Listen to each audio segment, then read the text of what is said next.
I am going to call us into a work session this morning. It is Thursday. It's Thursday, January 16th at 9:31. We have a number of guests here from our Vibrant Communities service area. I would like to recognize that many of you were with us until very late last night, so thank you for coming back early this morning so that we can learn more about the work that you do. We have a team here that I will turn it over to, but first, counselors, I just want to draw your attention to the outline that you have at your desk of the presentation that we're going to get. And I believe that we'll be pausing at the end of each section for questions. So if you have questions, please hold them until the end of the section. And then I think our DCA, Sonia, will have folks pause, let us know that it's time for some questions. Great, take it away. Thank you all so much for being here today with us. Hey, good morning. I'm Sonia Szymanski. I'm Interim Deputy City Administrator for the Vibrant Communities Service Area. And I think physical stamina is an underappreciated part of public service. So I salute you all for being back here. I think I'm okay. Do we have them? Are the mics working? They're picking up? Okay. I can hear myself. Sure. Perfect. Yeah, okay. Sonia Szymanski. Very pleased to be with you to share information about the work and the impact of teams in this Vibrant Communities service area. Last evening, you heard, I think, a pretty good truncated overview of the Portland Parks and Recreation 3-year levy report and audit. Today, you'll hear about the service area as a whole, and I think that you'll have ample time to ask the questions that you had last night and that we didn't get to. Next slide. I'm probably going to prompt the slides because I changed my remarks and I don't think our navigator has them, so forgive me. This is our agenda. You'll hear from our directors and from a handful of community partners who help deliver these services to Portlanders. We timed the presentation at about half of the overall work session window, which leaves the balance for your questions and discussion. And as the president said, we'll be pausing at each of these transitions for that. As a final housekeeping note, the president said you have a one-page outline so you can keep track of your observations, questions you have, notes as we go along. And if you want to count, we have 48 slides and they're numbered. With me today, in the order I think that you'll hear from them, are Charity Montez, Director of the Office of Arts and Culture, Lisa Pellegrino, Director of the Portland Children's Levy, Adina Long, Director of Portland Parks and Recreation, and Todd Lofgren, who heads our Vibrant Communities Support Services team. And I think we'll have a pretty big cameo from Claudio Campuzano, who's our Finance, Property, and Technology Manager for the service area. Next slide, Nicola. Next slide, Nicola. Portland was recently named one of 50 places worldwide to visit in Travel and Leisure's Where to Go in 2025, and we all know that Portland is more than a place. It's a network of communities and neighborhoods and neighbors woven together by an appreciation for nature, culture, learning, and opportunity. Vibrant Communities teams serve those community priorities for people who call Portland home and those who choose to visit us for work and play. In business terms, the work you'll hear about in a moment is part of Portland's competitive advantage, bringing people here and keeping them here, sustaining our tax base and our ongoing economic and cultural health as a major metropolitan area. Next slide. As the previous council and staff considered how best to organize the bureaucracy in this new form of government, a refrain we both used and heard often was, there are many right ways to organize a city. Led by Commissioner Dan Ryan, your predecessors chose to unite these three parts of the city under the heading Vibrant Communities.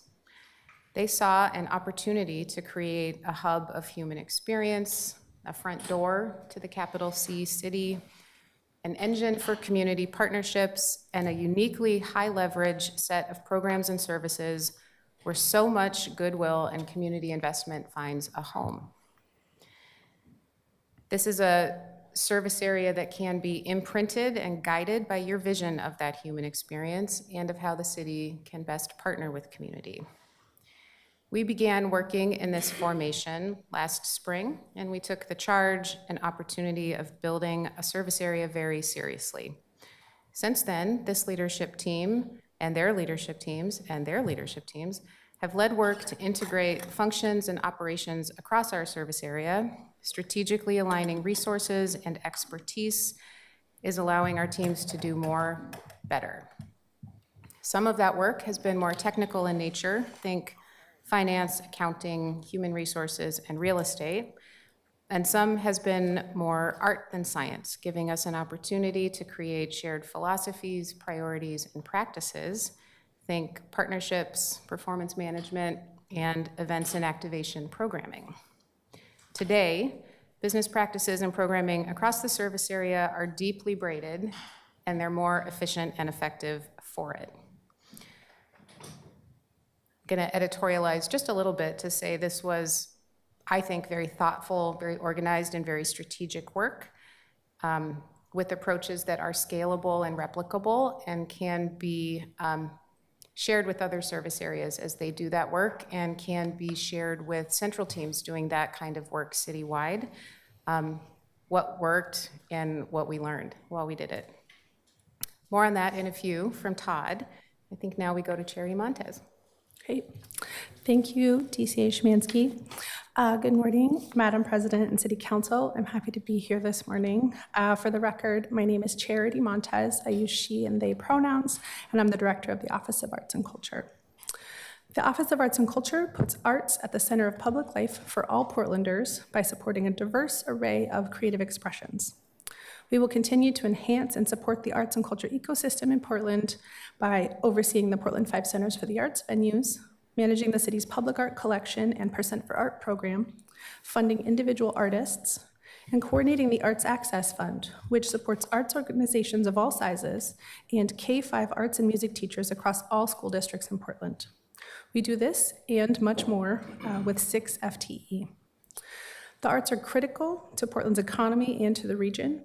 In 2022, arts-related spending in Portland generated $405.1 million in economic activity and accounted for nearly half of all arts-related spending statewide.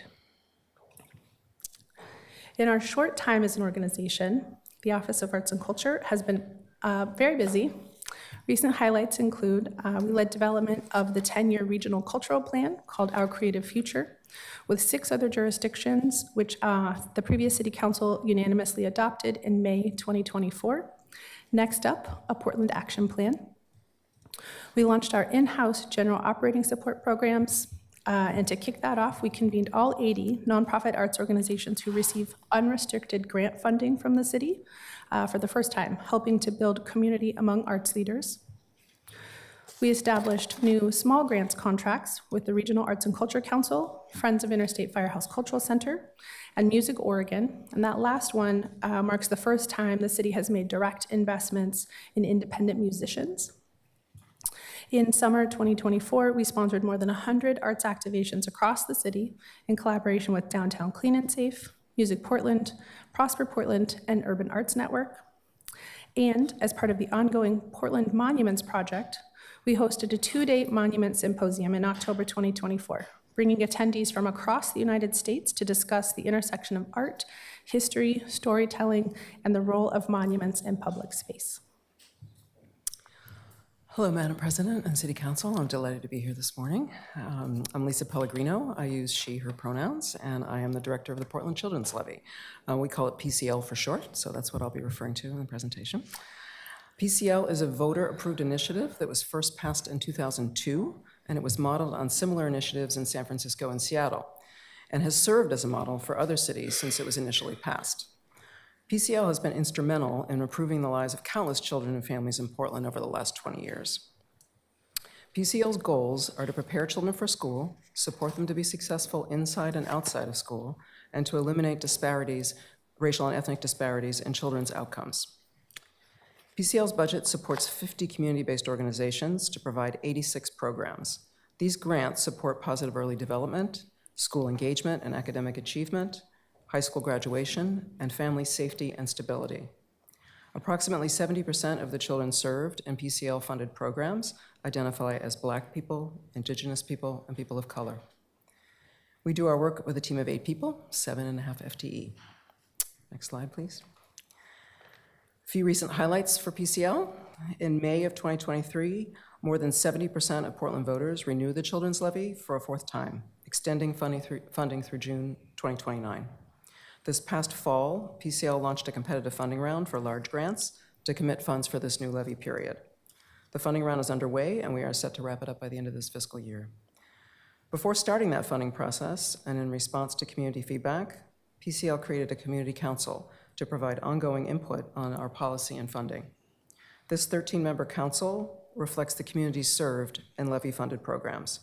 They have both professional and lived experience working with diverse communities, including Black people, Indigenous people, people of color, immigrants and refugees, people who identify as LGBTQSIA, youth with disabilities, houseless families, and families experiencing poverty and food insecurity.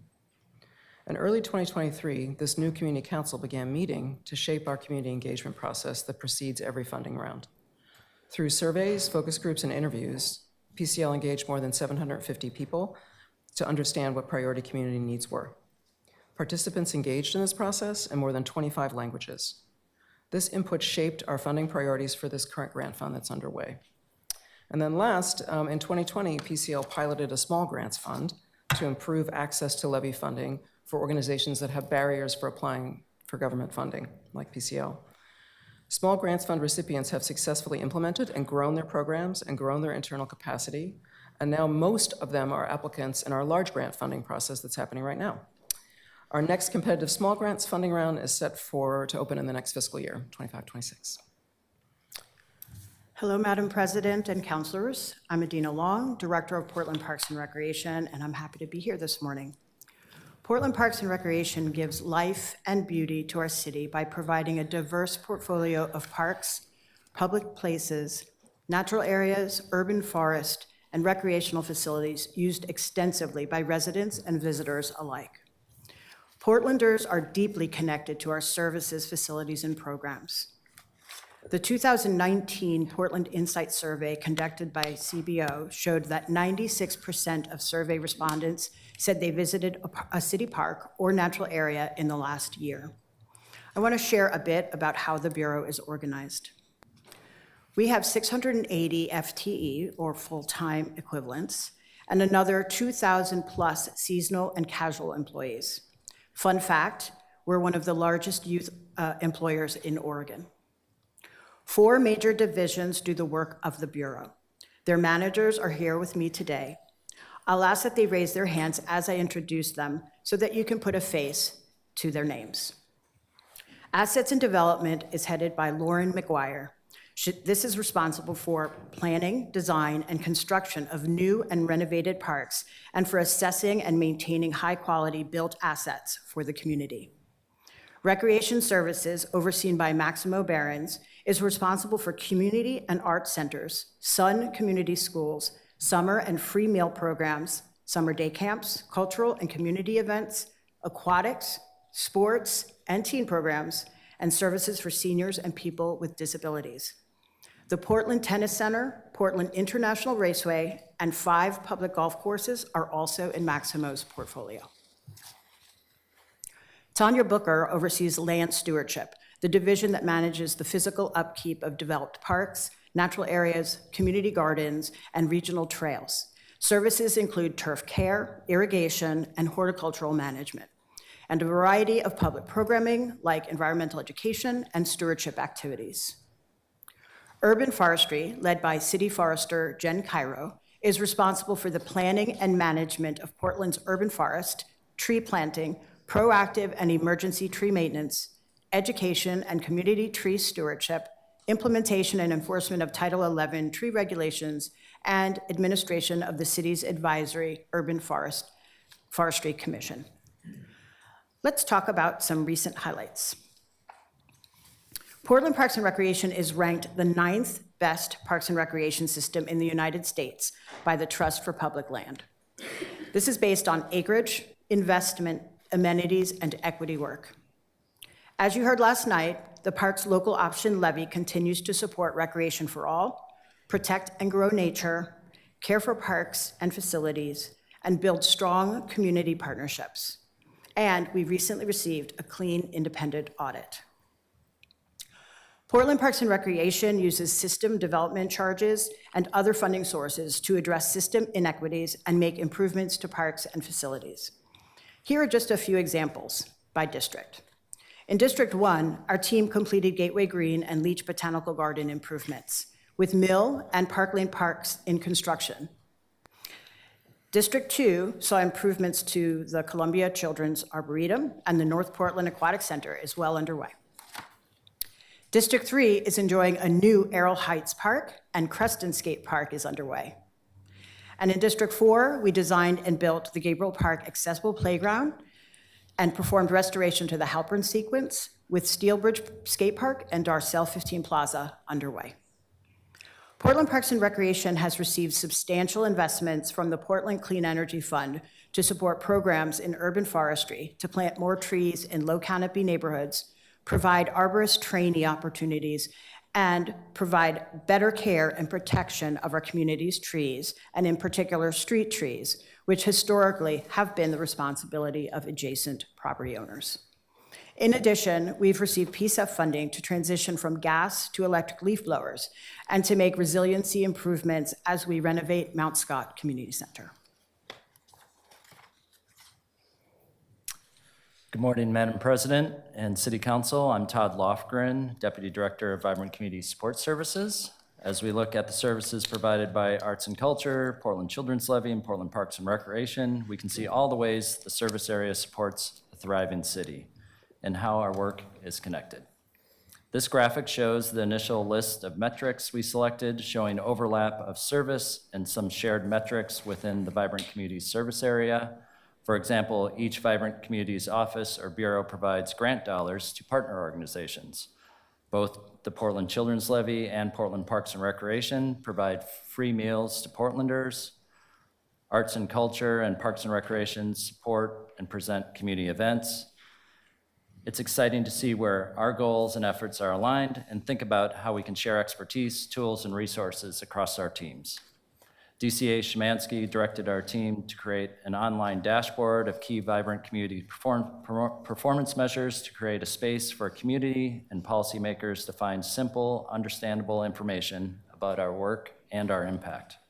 I encourage you to take a look at our interactive dashboard on the Vibrant Communities Service Area website, and I think you'll find a lot to celebrate. Our team tracks nearly 200 metrics that we report in annual performance reports through city performance reporting. And here are a few that we've elevated to report on for our service area as a whole for fiscal year 2023-24. Attendance at cultural venues, city-sponsored art events, and PP&R programs was nearly 3.7 million. Over 63,000 children were served, and nearly 2.6 million meals were served. In addition, each Vibrant Communities team provides grant funding to local organizations for programs that align with our goals, totaling over $43 million just in the past year. Extending our reach through partners allows our programs to be tailored to the community's needs while also reaching more Portlanders. At the same time, our service area receives grants primarily from federal, state, and Metro. Now let's review how Vibrant Community partners with our community.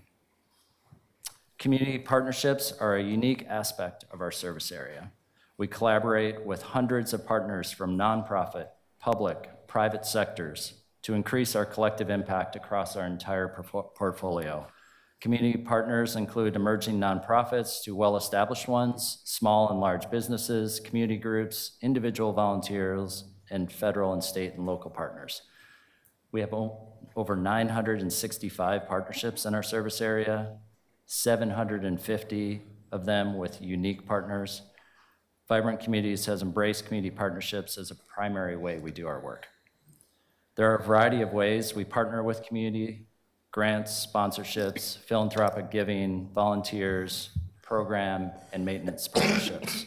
For instance, we will receive sponsorships as well as provide sponsorships for events and programs.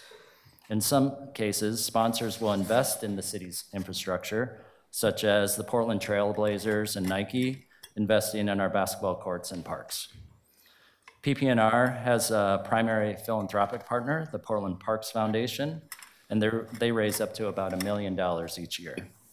We'd like to invest further in our partners to position them to receive more philanthropic and private sponsorships from private donors to further leverage city investments. Many of our programs and places wouldn't be what they are today without our community volunteers. We are so appreciative of Portlanders as they give their time and skills, with nearly 400,000 hours contributed just in the past year. Vibrant Communities has worked hard to align its services within our service area. We have achieved operational and functional integration, both in our programs and our organizational support services. We are benefiting from efficiencies of having a joint approach on all of the items that you see on the slide here. And with a new unified management approach as a service area, we are improving the effectiveness of our services for the community. We expect the benefits of this approach to grow over time. So now I'd like to invite two of our community partners. As I mentioned, it's a primary way we work. And we have Alicia Blakely, a program officer from Home Forward, and Prentice Onayemi, interim executive director of IFCC. So we're going to start off with Alicia, if you're ready. Okay. Hello, good morning, Madam President and City Council. I'm Alicia Blakely, Program Manager at Home Forward. I'm happy to be with you this morning to talk about how Home Forward partners with Portland Parks and Recreation. Home Forward is the largest affordable housing provider in the state of Oregon. We provide rent assistance to and have over 6,500 apartments and over 9,000 residents who receive housing choice vouchers. Safe and affordable housing is oftentimes not enough to assist households facing poverty. Home Forward looks to community partners such as Portland Parks and Recreation to connect residents and parks and provide supportive services and programs and connection to community resources. In the summer, Parks partners with our housing units to serve free lunches and host lunchtime arts and plays activities. Summer free-for-all events and new access discount program allow residents to access activities and classes for free or at a discount.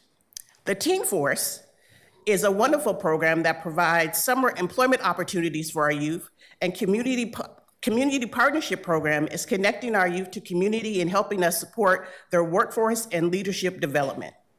The Urban Forestry program has hosted planting and volunteer events for residents at Home Forward sites, and the Adaptive Recreation and Lifelong Recreation program provides specifically designed and tailored programming for older residents or residents with disabilities. These opportunities, among others, build community, support economic and education success, and are invaluable in improving Home Forward residents' health and well-being. Thank you very much. Good morning. My name is Prentice Onayemi. I am an artist, a farmer, and interim executive director of Friends of IFCC. Our nonprofit stands on the shoulders of community pillars like your predecessor, Commissioner Charles Jordan, Portland's first Black commissioner, who founded Interstate Firehouse Cultural Center in 1982 as a cultural home for the Black community. Friends of IFCC grew out of the Community Advisory Committee that Commissioner Fritz pulled together in 2018 to develop a vision and operating model to revitalize the facility. So as a group, we are 6.5 years into what was intended to be a 6-week commitment. Over that time, we've supported a capital project feasibility study that will hit your inboxes in the spring. We collaborated with Parks and the Office of Arts and Culture to bring the federally funded IFCC Artist Grant and Residency Program to life, which since 2022 has provided 34 artists with dedicated workspace and grants of at least $10,000. With that federal funding sunsetting in a couple of months, Friends of IFCC raised the funds to continue the residency program through a combination of grants and city contracts that are dedicated to championing IFCC as a capital project in parallel with bolstering the artist community that will take the reins once the new physical asset comes online. The application cycle that closed last week received 182 applicants for the 24 grants and residencies available. Our future ask of you will be for your support with this capital project, to fully decommission the adjacent unused water tower and expand IFCC into an anchor facility befitting the community that it serves. Later this year, please be on the lookout for invites to be in community with us, to engage with IFCC artists, celebrating the brilliance of cultural expression among some of the city's most gifted and hardworking creatives. And we will ask that you co-lead, as together we build a model of public-private partnership that reverberates among this culturally specific population, that bolsters the city's broader arts ecosystem, and that serves as an exemplar for the nation's creative landscape. Thank you. And we have one more community member with us, Morgan Spriggs, our co-founder of the Black Swimming Initiative. Good morning, Madam President and esteemed council. Thank you, and we're indeed honored to be able to address this body in its first year in instantiation. I want to just take a moment to talk about Black Swimming Initiative, and primarily was formed in 2020 to address the swimming needs or the lack of swimming exposure to the BIPOC community in the Portland area. And during our journey for the last 5 years, Portland Parks and Rec has been instrumental in allowing us to function. In providing us access to the Matt Dishman pool, providing us access to their excellent staff, and to provide us actually access to that facility that has allowed in our last calendar year to provide 200 lessons to the Black community, and then over the 5-year stint that we've had, produce and offer about 1,000 lessons to the community there. Going forward, in this calendar year, we're going to invite you to come to Matt Dishman this weekend and every third Saturday to see the community swim and to see the magic that happens in those particular pools. Our 5-year goal, and it'll be probably our goal for all, is to develop the mission of having BIPOC lifeguards, instructors engage with our community. So in this calendar year, we're going to be delivering again 2 lessons down at the Cathedral Park. And we've benefited also with the partnership with another nonprofit, Human Access Project, to help us there. So with that, I think Portland Parks and Rec would be instrumental. And then last, I want to kind of conclude with the historic nature of Matt Dishman and the opportunity that we had, and we were honored to be there, as one of the areas for the Black community to actually receive swimming lessons, formerly known as the Knox Street Center. Matt Dishman has been one of the key places where Blacks in the area have been able to swim, and we're going to continue that into the future. We're also honored to be able to participate and be on the advisory committee for the North Portland Aquatic Center. And we're very excited to see that facility, and we hope that we can grow to be able to do that. So again, thank you. Really appreciate your time and the honor to be able to address you this morning. Thank you. Thank you to all 3 of our guests here today. We appreciate it. And that's our first break. We're going to go to budget next. So before we move to budget, counselors, if anybody has questions about the overview or questions for our 3 community members who were here, Counselor Novick, would you like to start us off? Yeah, I have 3 questions, and if it's better answered offline, that's fine. They're 3 very separate questions. One is, I talked to a Parks Friends group recently that said that they've recently been required to get some form of insurance, which was new to them and expensive. And I was wondering, is that a new requirement that like Portland's catching up with everywhere? It's like a legal requirement that such groups always get insurance and we're finally getting around to implementing it? Or is that something that's at all discretionary? Another is, a year ago when we had an ice storm, we heard all sorts of tree horror stories. And we heard that people had to pay a $100 fee to get retroactive permits to remove trees that had fallen on their houses. We heard that trees fell in people's houses that the people had been denied permits to remove. So my question on that, and I apologize, I probably just haven't been following developments since then as well as I should, but I was wondering, were all those stories overblown and those things didn't really happen? Or Has council and urban forestry addressed all those concerns and everything's new and different? Has urban forestry proposed changes to the council that the council needs to approve and the council hasn't? Where are we on the rogue trees? And third, my question for Lisa is, what relationship is there or could there be between the county's preschool for all initiative and the children's levy? Is there some way that children's levy investments might change or be aligned with the scaling up of the preschool for all? So those are my series of questions. Okay, I think those are each a briefing, but we'll do just a snapshot before we move on. I think the first one is probably Todd, second will be Jen, and third will be Lisa, but we also have an interesting and new Parks Preschool for All partnership that Adina can speak to. So our goal is to have Portlanders have a barrier-free interaction with us so they can contribute to their parks and recreation system. It's their system. There are some arrangements where it's a real property agreement, like a lease or a license agreement, of where there is a city requirement to have an insurance certificate. So I'd have to get into the details of this specific group. As I mentioned, we have many groups. And if that became a barrier to the partnership, we just need to work that out in detail with them. But we have many groups that work in parks that do not have insurance. Oftentimes, they're not nonprofits themselves. They're informal groups that are showing up in your neighborhood parks and picking up trash and raking leaves or weeding.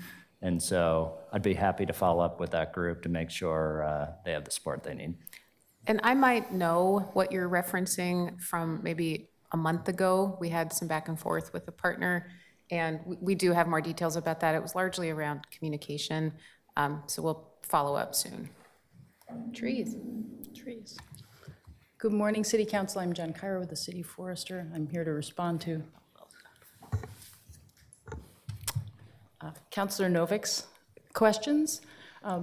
Our goal in Parks Urban Forestry is to provide Portlanders with the many services and benefits that trees provide to urban dwellers, like cleaner air, cooler summer temperatures, wildlife habitat, cleaner water, and to ensure the safety of those trees in the forest. Last winter's storm was remarkable. We hadn't had a storm like that in quite some time. And the impacts from that were unfortunate and disturbing. It's interesting that we have 4.2 million trees in the city, and the impacts we saw affected approximately 0.02% of those trees. In regards to permits, the permit fees are currently being reviewed. They were waived last year for the retroactive permit because of the storm emergency declaration. But each year we review our fee structure, and that's something that council will decide along with the other city fees. And thanks to the Portland Clean Energy Fund, we have the resources now to waive many of the non-development related fees for permits going forward, which is something we've always been interested in doing. The permits are there to help folks do the proper treatments on trees so that their risks are not increased, they are reduced, and indeed dangerous trees are removed. And we've understood those fees to be a barrier for a lot of folks in the past. So we're really excited to be working on that now. And the other thing I would mention is kind of like when folks are trying to maintain their home and they need to get the furnace inspected and repaired, or the roof inspected and repaired at times by professionals. It's similar with trees. So storms will happen, and a great way to prevent undesirable outcomes is to have folks care for those trees who are skilled in that, trained in that in advance. And I'm happy to say, thanks to the Portland Clean Energy Fund as well, we are now resourced to develop a private property tree care support program, which will help folks pay for those services and get the appropriate professional care so it's done correctly and doesn't increase the risks. And the last thing I'll say about that is part of our role, as I mentioned before, is indeed to reduce risks that may be posed by trees. Again, as I said earlier, those risks are relatively few when we take it in the context of the entire population of the forest. But one of the ways that that can happen going forward is for folks to really engage with those private property care programs that we'll be providing and also get the professional help that they need. Thanks. Can I, although I realize it wasn't very many trees, if it's true that trees that people had asked to remove and been denied permission to remove fell on their houses, that's a pretty big deal to those people. I just wanted to know, did that actually happen? Or was that an overblown rumor? That could have happened. I'm not aware of specific cases. There are about 11,000 permit cases that we handle a year. I think media coverage included the area, so some might have been in Portland and some not. To get a little into the detail of that, Councilor Novick, when we are requested to go and inspect a tree, for example, someone wants to remove a tree on their property, our trained staff and experienced staff go and assess that tree in its current state at the current time. If it is dead, dying, or dangerous, it is permitted for removal. We too do not want risky trees in the environment. In some cases, we have to require removal because they're dangerous trees or risky trees, and the property owners aren't really looking to remove them. And when that happens, we're done with that tree unless the property owner brings it back to our attention. So if there's a time lapse after that, many things could happen in between, similar to, for example, if you have someone come and look at your electrical system and then there are changes made in the house after that, then maybe the electrical system is affected. Same thing with a tree. If there's site improvements that are done that we're not involved in, or other arborist professionals aren't involved in, or just time passes and the conditions of the tree change, then there could have been a permit that was not granted at one time, that the tree condition changes after that.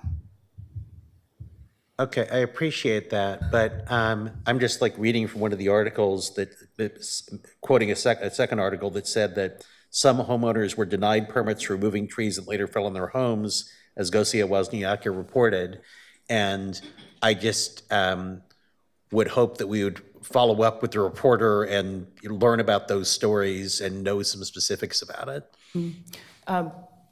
When our staff are involved, if a tree is dangerous, it is permitted for removal.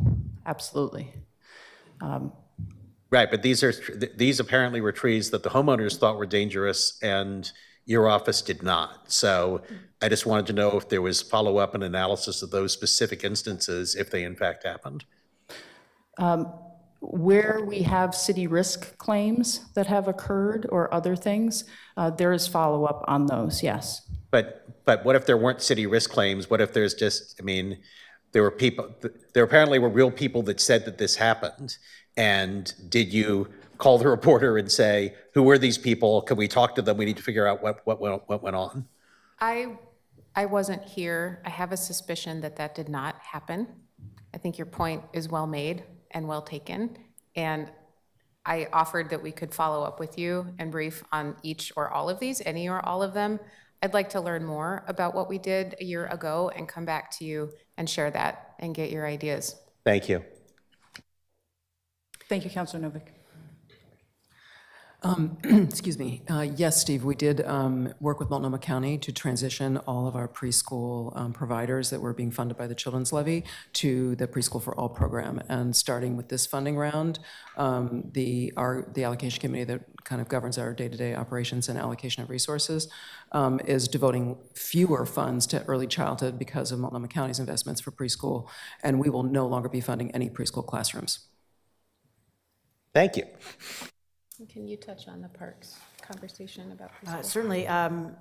Just this past month, Parks was approved as a preschool for all provider for the 25-26 school year. So we will have 11 classrooms in 9 community centers. Thank you.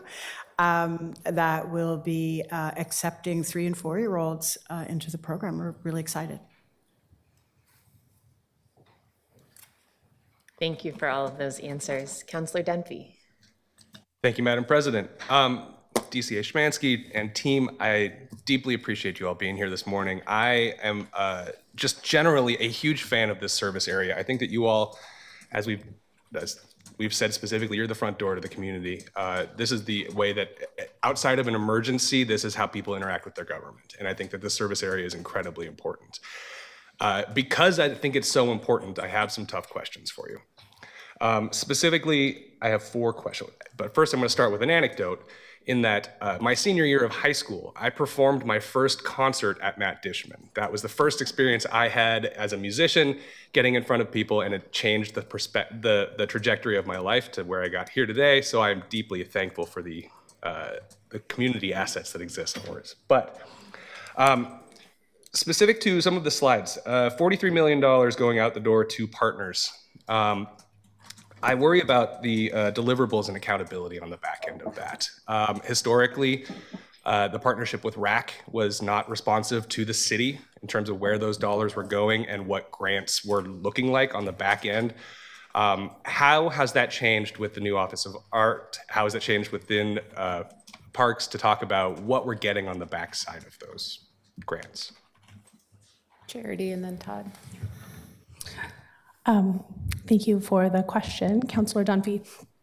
One really great thing that we're excited about, and kind of as we took on the general operating support grants in-house, when our contract with RAC expired, we determined that we could take in those that grant-making function. So at the same time, the previous council adopted a new citywide grants policy. And we are working really closely with the Grants Management Division to make sure that all of our outgoing grants align with that new citywide grants policy. Great. Since we're being managed by one service area now, which is great, this is one of the benefits of that slide where we had functional alignment. So charities teams talking with our grants team and partnership team, and we're aligning our administrative services. So that's happening. And like you described, it's really important in grants to be really descriptive of the outcomes that the city's seeking.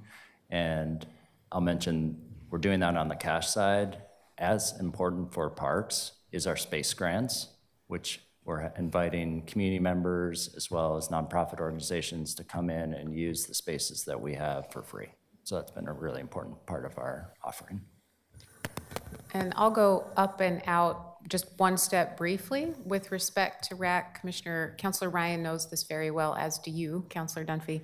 We're in the later innings of a pretty long arc transition in our relationship with RAC, and as a city in the space of arts and culture, began a handful plus years ago with a performance audit that told us we had a lot of opportunity in the space to set a city vision, to define a more strategic relationship with RAC, to figure out who we wanted to be regionally, what we wanted arts and culture to be in Portland, and how we wanted to be part of it, and then how to deliver it accountably, efficiently, transparently. Today, we have an Office of Arts and Culture. That was a recommendation of the audit. We have a drastically revised relationship with RAC. That was a recommendation of the audit.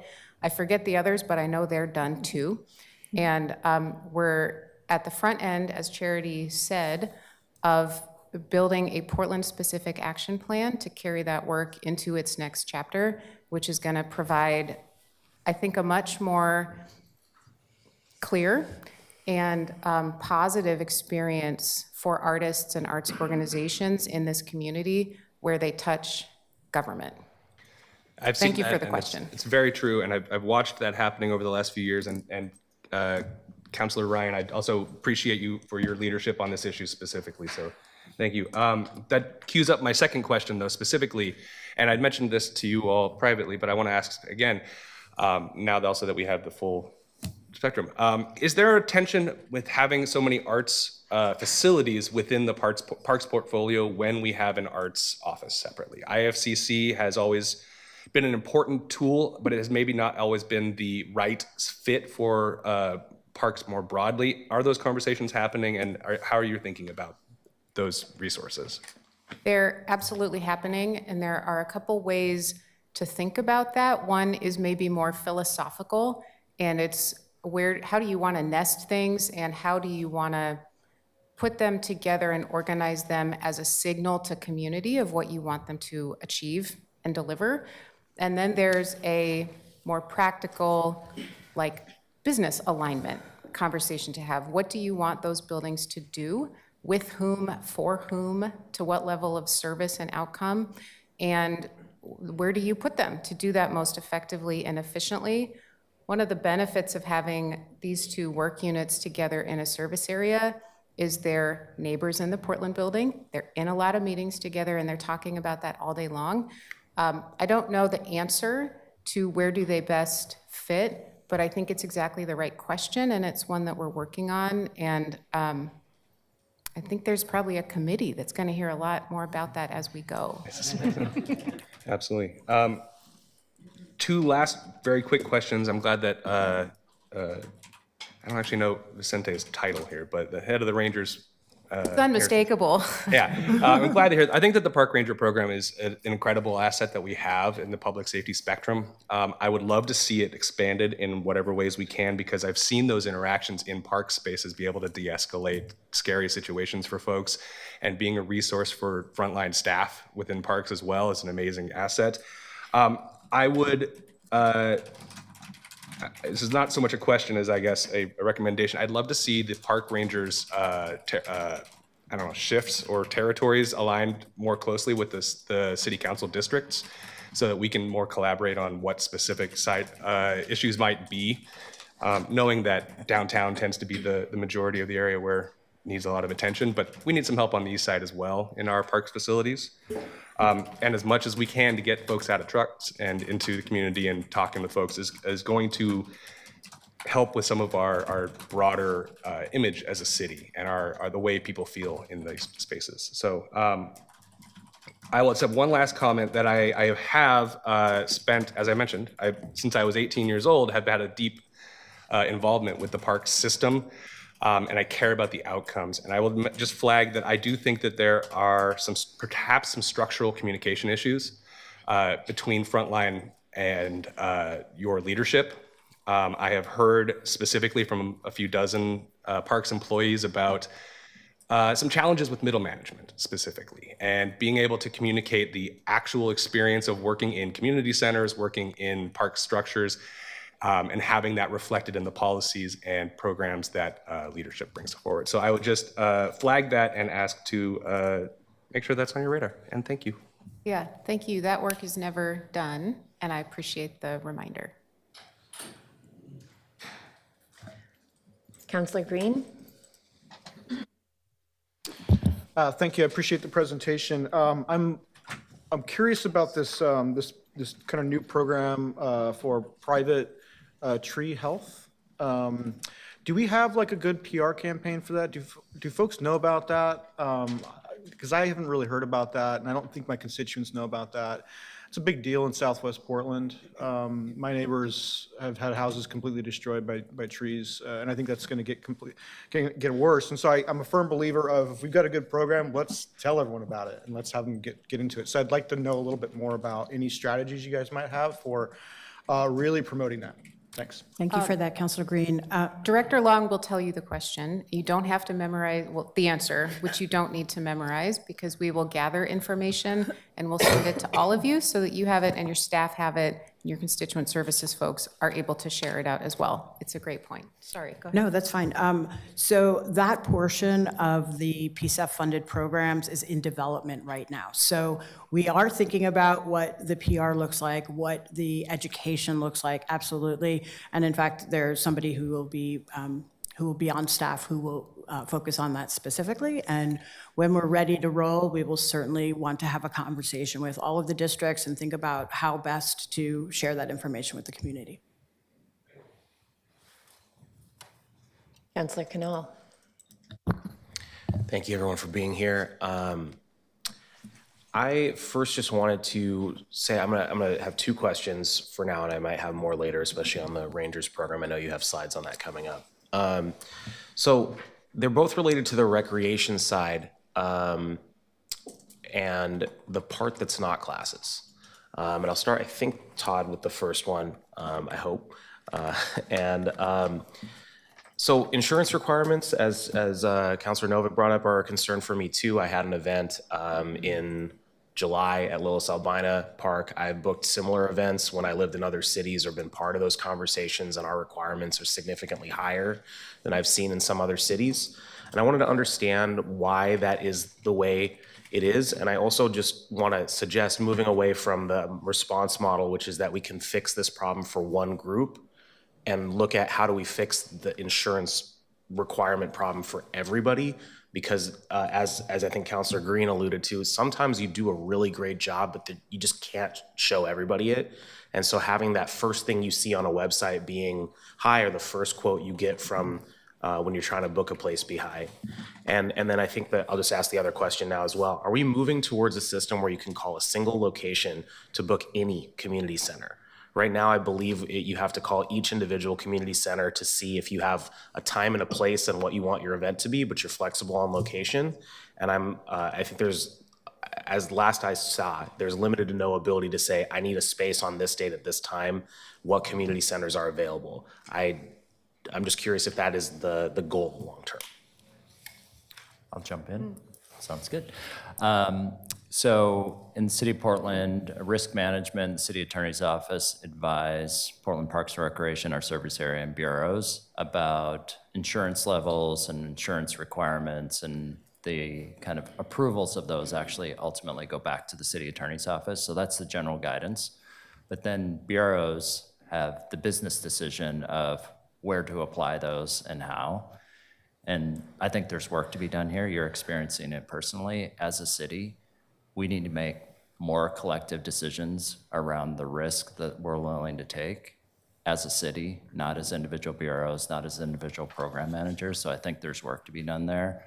We generally try to reduce those barriers so we can continue with the activity and make sure that it's not an impediment. But there is this tension within the city of Portland about having certain risk levels that are told to bureaus. And then if there's a trip and fall, if there's an accident, it's not a citywide budget issue. It becomes the burden of the individual bureau to pay for those claims and spread it over time where risk helps them. So I think this is an area of improvement as we move more to one city administrated, one city approach, where we collectively maybe lower barriers and understand what that means. Just to clarify, you're talking about, to some degree, broadening the risk pool. I think those are the policy decisions and business decisions that we need to work on as a city, but there's no question right now, we have certain levels that are given to bureaus that would impede some small individual activities, and then business decisions are being made by directors and other program managers to waive those. However, then when there's an accident, that individual bureau ends up paying for those claims. And what you would, as you can all imagine and read in the newspapers, sometimes what you think are small accidents are very large claims that have real financial consequences. Thank you. My other questions, I think, are probably more to Director Long. Just they're related to the plans that may or may not exist, and just if there's any progress to talk about in terms of extending community center hours, including both evenings and weekends. Charles Jordan Community Center is closed on Sunday, for example. Free drop-ins for community centers. I'm not talking about classes or access discounts, but just come in and use our space types of rules, either on specific dates or times, specific centers, or just in general. I know the barriers cost in part to that, and I'm just curious if you can get figures on how much we're talking about and some scenarios for that. And I think there is a model for this with the North Portland, I can't remember the exact name of it, but there's a free pass for North Portland, and we'd love to know how much that has cost and the ability to extend that to other parts of the city. Thank you for that question. I guess there's a lot of questions rolled into that one. We have not looked into what the cost would be to provide free drop-in program, entry into our community centers. As you know, the Access Pass gives up to a 90% discount. So it's a very, very deep discount, and folks do not need to disclose their financial situation to take a discount up to 90%. And I'm not really sure how we'd even, aside from just doing a survey or asking people, like really, keeping track of who's coming in and not paying, I don't know how we would actually say what that cost would be. In terms of increasing hours and days, currently our financial situation, our staffing situation and model just doesn't allow for that. And we've also seen that we see very few people when we have been open on Sundays, very few visitors. So our hours often mimic what we're seeing because we can keep track of how many people we've had. I will also add that in terms of extending the hours now, as you know, our budget packages that are being contemplated actually look at lowering those hours, not increasing them, unfortunately. Yeah, so for the future, I guess it would be helpful to know, and we don't have to do this here, but just in writing is fine, exactly what we're talking about, the cost of that. And I think in the context of the other, the first part with the access discount, it'd be just good to know how much money is coming in through the 10% that someone who's getting a 90% discount is paying. Yeah, because it's more foregone revenue, I think. Exactly, yes. Thanks. And I would say you asked 3 questions that were under the general heading of simpler, easier, cheaper, better access. We are strongly aligned with that goal.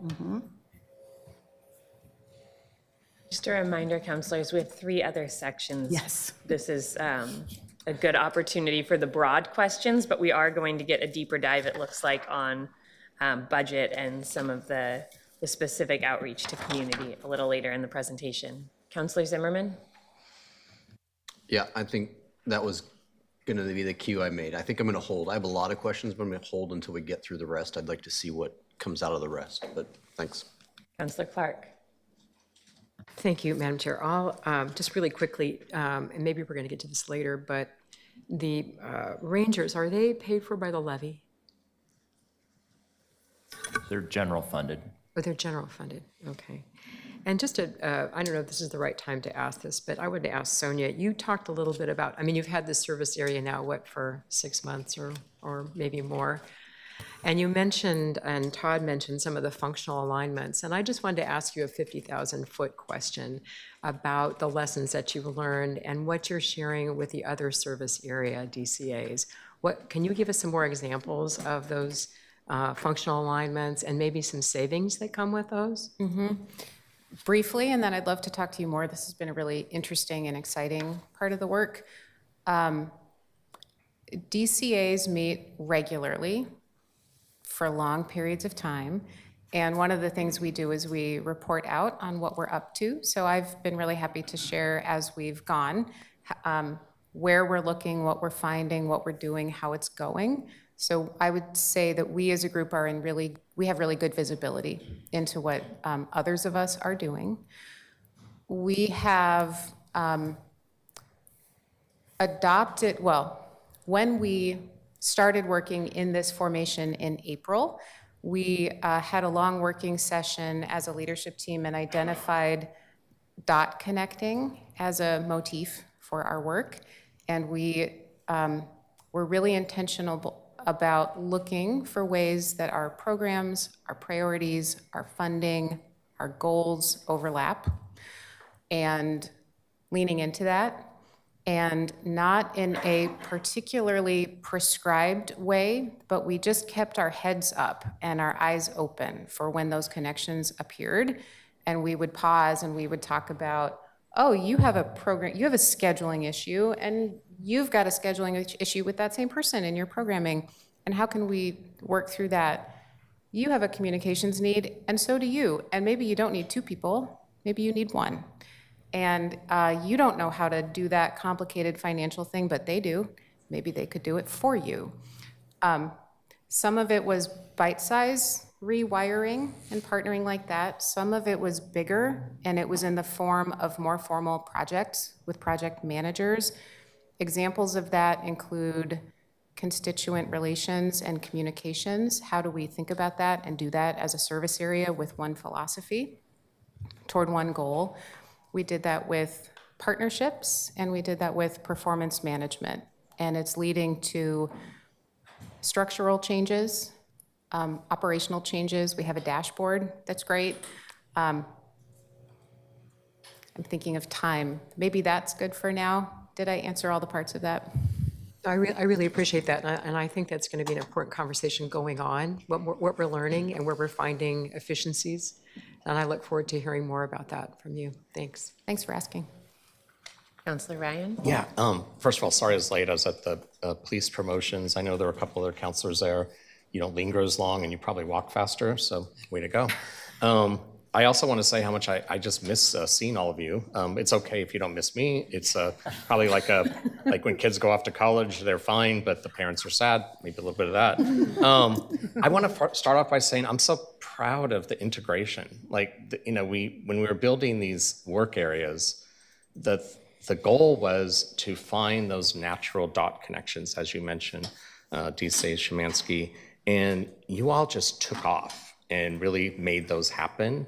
And this is the joy department. It's like when people are multi-generational Portlanders, the top 3 reasons usually are because of our beauty, our parks, the integration of arts, and that we're a family-friendly city. That's in a crisis right now. And so as we get closer to the budget, let's not make any mistakes here. This is a revenue-generating department for the city. We're losing families right now. They're taking their businesses with them. There goes our revenue. Talk to the people at the county about that. And there's a reason why recreation and parks will be put into the economics and arts area of our committee structure. So I'm really proud that you all figuring out how to make that case. And the more that we can continue to make that case, that's important for this enterprise to understand. No more marginalizing arts into some small little wing of the city. And same with parks. Parks is so special that we can't figure out where to put it. It's like in almost every committee that we talk about. So there's a reason for that. There's also a reason why everyone's probably gonna ask you a lot of questions, because when you're campaigning and you're on doorsteps, everyone talks about the parks. And so you have an engagement that's natural, it's consistent, and you all know this, but it's messy. And I think we have to just continue to be comfortable with that uncomfortableness of the passion and the messiness that is playing with fellow Portlanders in parks. So that was a little bit of a rant that I was probably pent up with. So I want to then also pivot to the integration downtown. I was criticized a bit when I had the portfolio with a focus on downtown. Well, I knew exactly what I was doing, because we do the downtown, whether we like it or not, is the heart that pumps revenue out to the rest of the city when it's working well. And that was the Portland story after we cleaned it up in the 1970s. I'm old enough, fellow counselors, to know about this because I was a teenager and it used to be dead down here. And so we really worked hard. We started really receiving that in the 90s and the early aughts. Quite frankly, I think my hometown rested on its laurels and we lost track of that. And so we had to start investing in our amenities downtown. So tell me about those amenities and how they're coming along. Like, we know that the activation of Darso Plaza, the activation that the Rangers have really helped with quite a bit, with people feeling safe at Directors Park, at Pioneer Square, the Steel Bridge skate park is finally, I was able to give a lot of SDC funds there so that could stop being a conversation for 2 decades, but actually happened because those people that were seen too radical 20 years ago now look like some like council members with little kids that want to use that park, and the parents like skate with them. It's really cool. So we have to like wake up to the joy that Parks is bringing to downtown so we can start to see more activation. And every retail outlet says that it's arts activation that brings people downtown. When I talk to friends and they say, yeah, it's not really not much fun downtown, there's not a lot to do, but going to arts and activation events and cultural events, that's what's bringing people down. That's what makes the head of Nordstrom say, Commissioner, back in that role, it's like when the square is active, when Directors Park is active, we actually have a profit that day. So as we get closer to the budget, just know that it's so important that we continue to look at those metrics that you had earlier on who you're reaching and really have those numbers that are really present, because they turn into a multiplier effect. Economist Mitch Green will dig into that and educate me about it, Professor Green, about that impact of that multiplier effect of those units. But give me a little bit of story about how we're doing with the activation of Darso Plaza. Is that going to be on track this year? Yes. Thank you for asking. Thank you for the comments. And yes, Councilor Green read Appendix B of the levy report, so I expect a lot more of that. Did you? That's great. He referenced it. I think he read it. Our downtown is not as much of a neighborhood as it could be. Right. Activations really help it. We want this part of Portland activated every day. We are on track with Darcel. Thank you for helping us get and stay on track for a fall opening and a Pride celebration in July, and for putting the skate park gears in motion. That's on track as well. Good. I saw Ken going to a community meeting last night on my way over here. We have some very well-known foundational festivals and events that are regular in downtown. Those are all on the books for 2025. And we have new opportunities that we're leaning into and trying to make happen. I want Todd and Charity to speak briefly, and then we're happy to follow up with more. I'm recalling when we visited the art museum and we started talking with them about when they would be opening the new pavilion, and our ears perked up. The timing of that aligns with the opening of Darcel, aligns with Pride Month, aligns with a lot of other things, and suddenly we're talking about stitching together a whole kind of strategy of activation rather than just being surprised that 7 things are happening kind of around the same time, or maybe being disappointed that they're happening at the same time and they're in competition. So I know that's a piece that we're actively working on, and there's so much more underneath that, but that's the high level. Super briefly. Under your leadership, as you know, we started a downtown activation team specifically to activate our events that are outside of some of our historical partners and some of the spaces that we directly manage, like Waterfront Park. So we have more events in Waterfront Park in the last couple of years than we ever have in the past. And then our partners, as you mentioned, Pioneer Courthouse Square, Downtown Clean and Safe, many other partners that are operating downtown are partners with us both for activation and enhancing kind of the janitorial services that we have across downtown. Thank you. As I mentioned earlier, in summer 2024, the Office of Arts and Culture sponsored over 100 arts activations in the downtown. And while summer feels like it's far away, summer planning sort of starts now. So we're just now starting to have some of those conversations around what partnerships we can dream up with the Art Museum, as Sonia mentioned, with PSU, with Downtown Clean and Safe, with some of our other partners, so that we can leverage those activations. So we're in the early planning stages, but we're definitely looking forward to activating downtown in 2025. Great. And please know it's an and equation. It's not just about activation downtown, but it's good to just remember the economic equation of how the revenue does flow out. And that's how we have always filled our coffers in the past. While I have the mic real quick, I just want to acknowledge you, Jen Cairo. I thought that the Q&A that you had with her, Commissioner Novick, was important. I was in that line of fire. I'll never forget a gala I went to at the OBT during the middle of that. And I think I met all 0.004% of Portlanders that were in trauma. And so I know what that was like, but what I got to tell them if they'd listen, but really it was about me listening and taking punches. I did explain to them that I was out in the field and I was with people on your team that had been working 7 days straight and many, many overtime hours within those days. And it kind of makes me think of, it's not fair to compare, but when we're in the middle of a tragedy, and a catastrophic, say like LA right now, it's so important to just stay focused on cleaning it up. And then in retrospect, we can have this kind of dialogue and make sure that that case study is in fact studied, and we can figure out how to improve next time we're in that horrific situation. But I just wanted to lift up that was really extreme.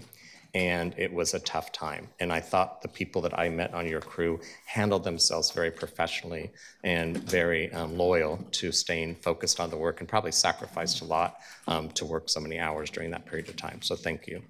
Yeah, that's all.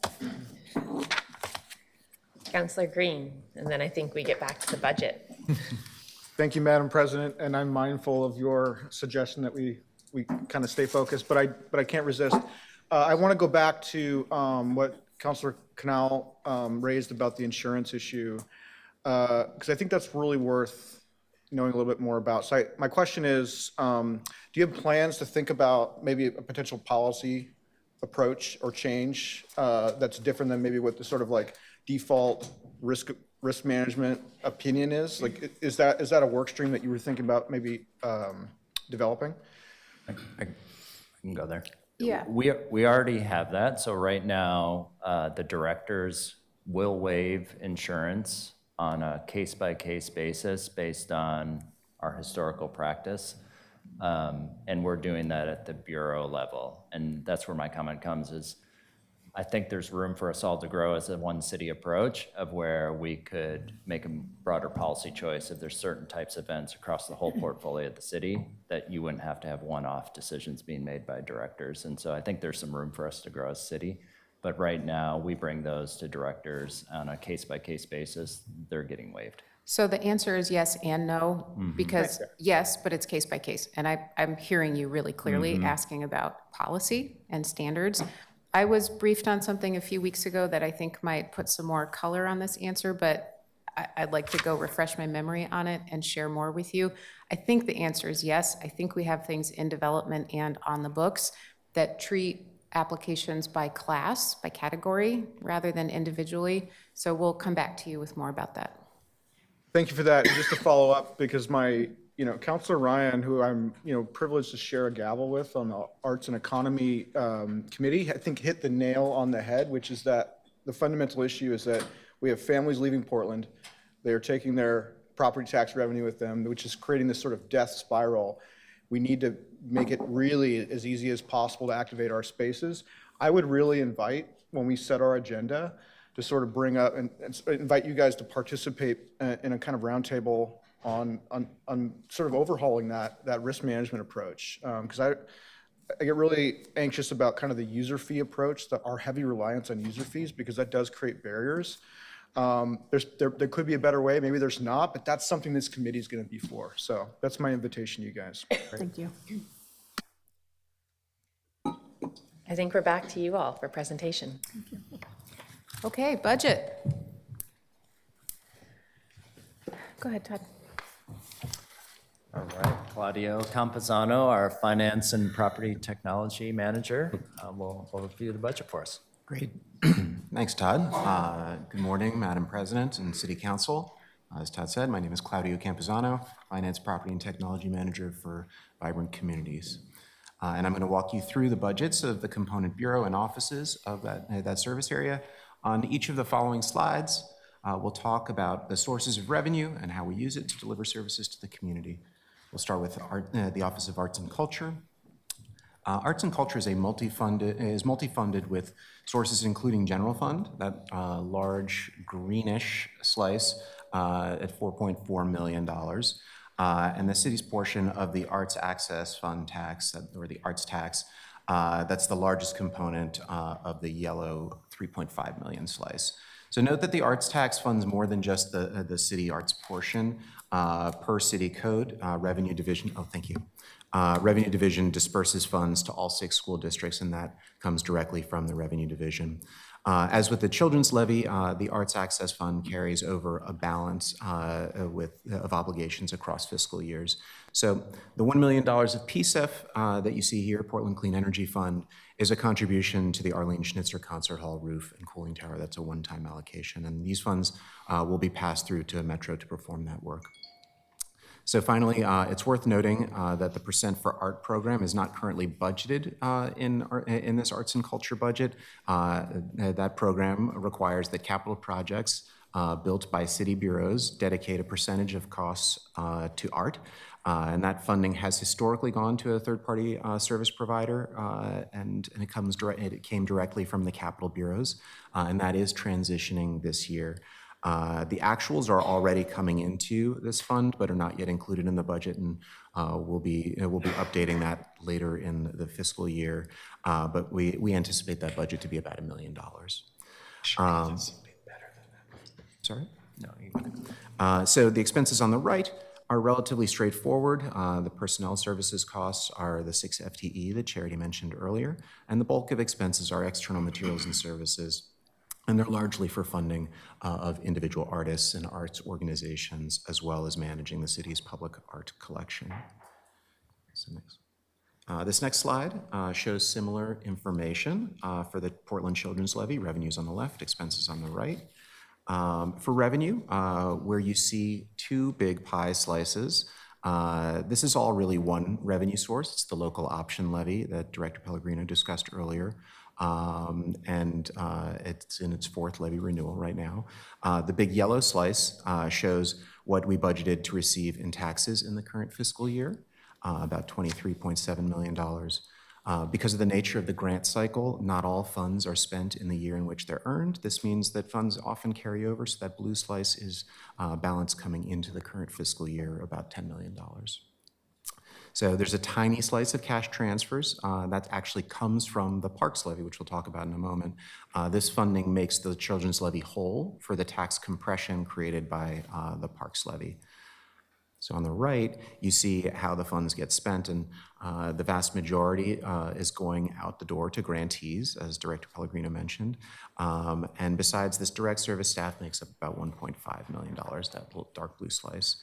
And the light blue represents ending balance, and we expect to be unspent at the end of the year to carry over to cover obligations into next year.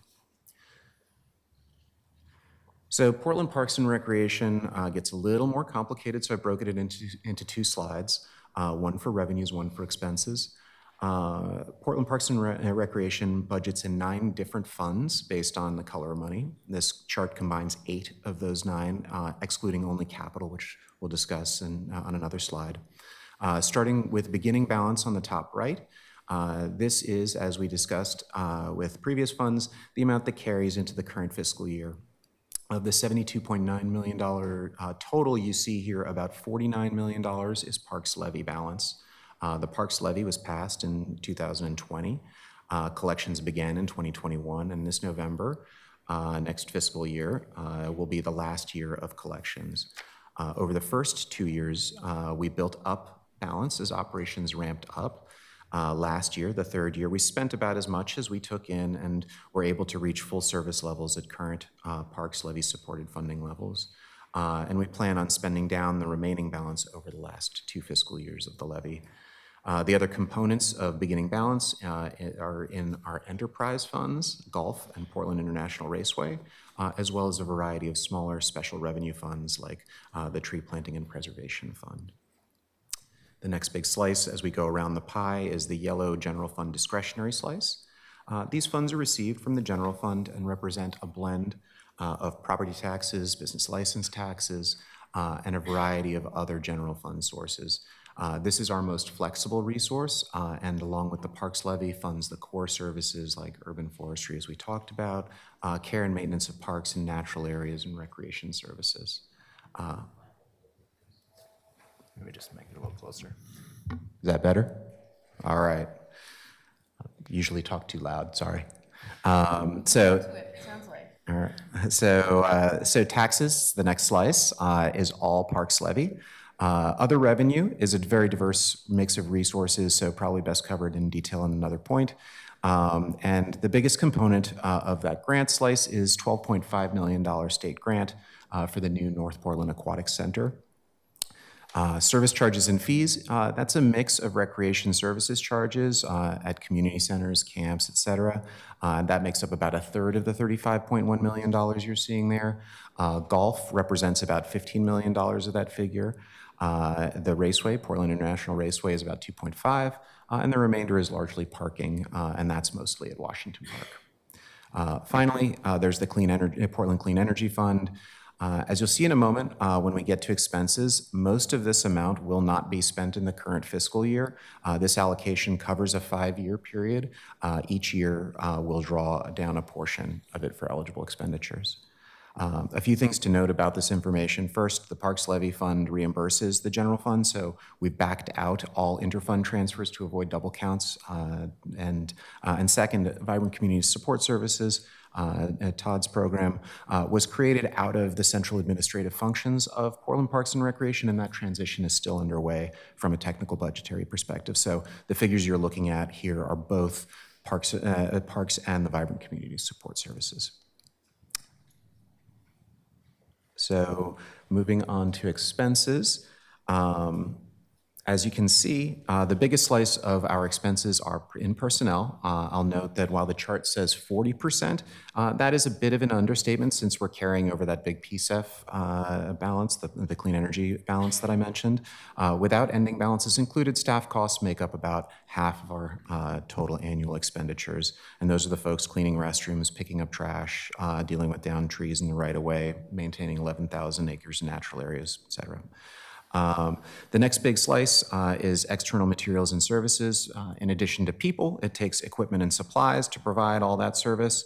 Our water and sewer bill alone is budgeted at $4.8 million, electricity at 2.4. So this is where you'll also find a lot of the community partnership support funding for our partners, like Schools Uniting Neighborhoods or Sun Schools, as well as our downtown partners like Pioneer Courthouse Square.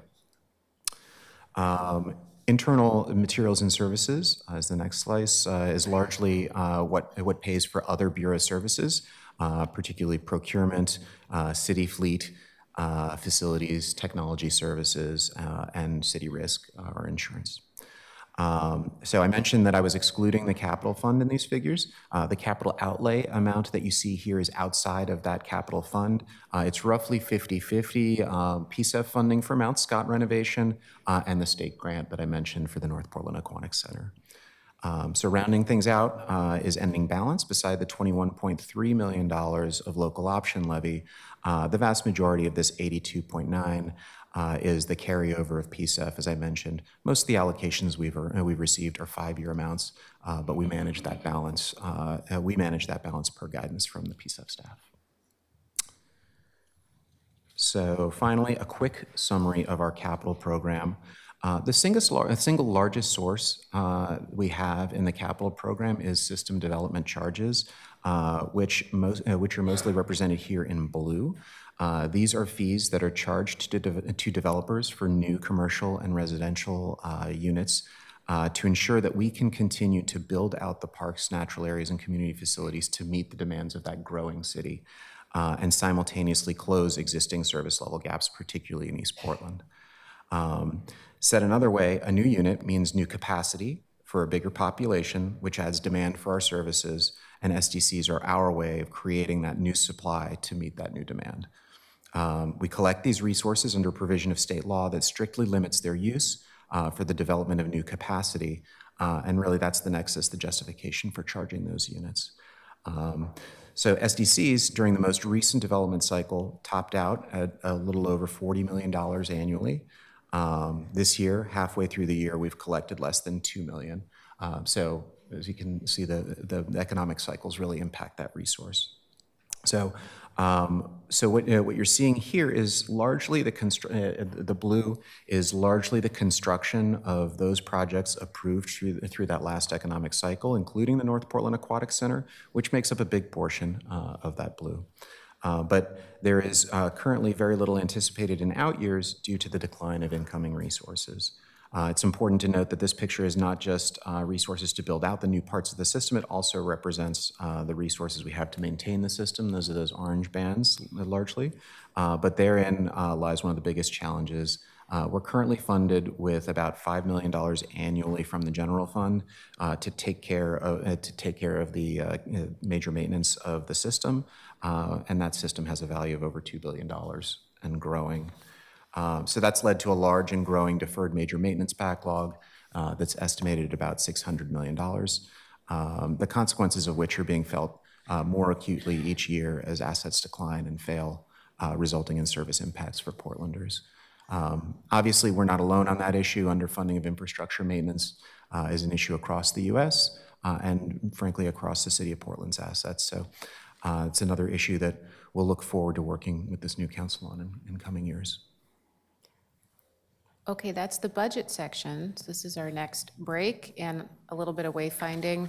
The next section goes a layer down into programming, infrastructure, outcome goals, and then we wrap up with a look ahead at the next year. That's a very brief section.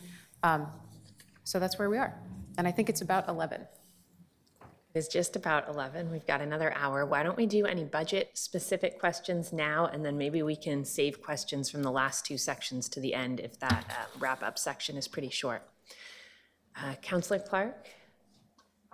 Is that old? Okay. It's legacy, but I'll Legacy. take it. It's Okay. legacy, but I'll take it. Claudio, I have just a question for you back to the backlog, the $600 million backlog. So do you have the ability internally to reallocate discretionary general fund to budget capital maintenance? Can you talk a little bit about about that? So the Bureau would not have discretion, although council and the mayor would have discretion. We currently receive a little, like I said, a little under $5 million, or a little over now, $5 million each year. And that's a transfer from the general fund to our capital fund.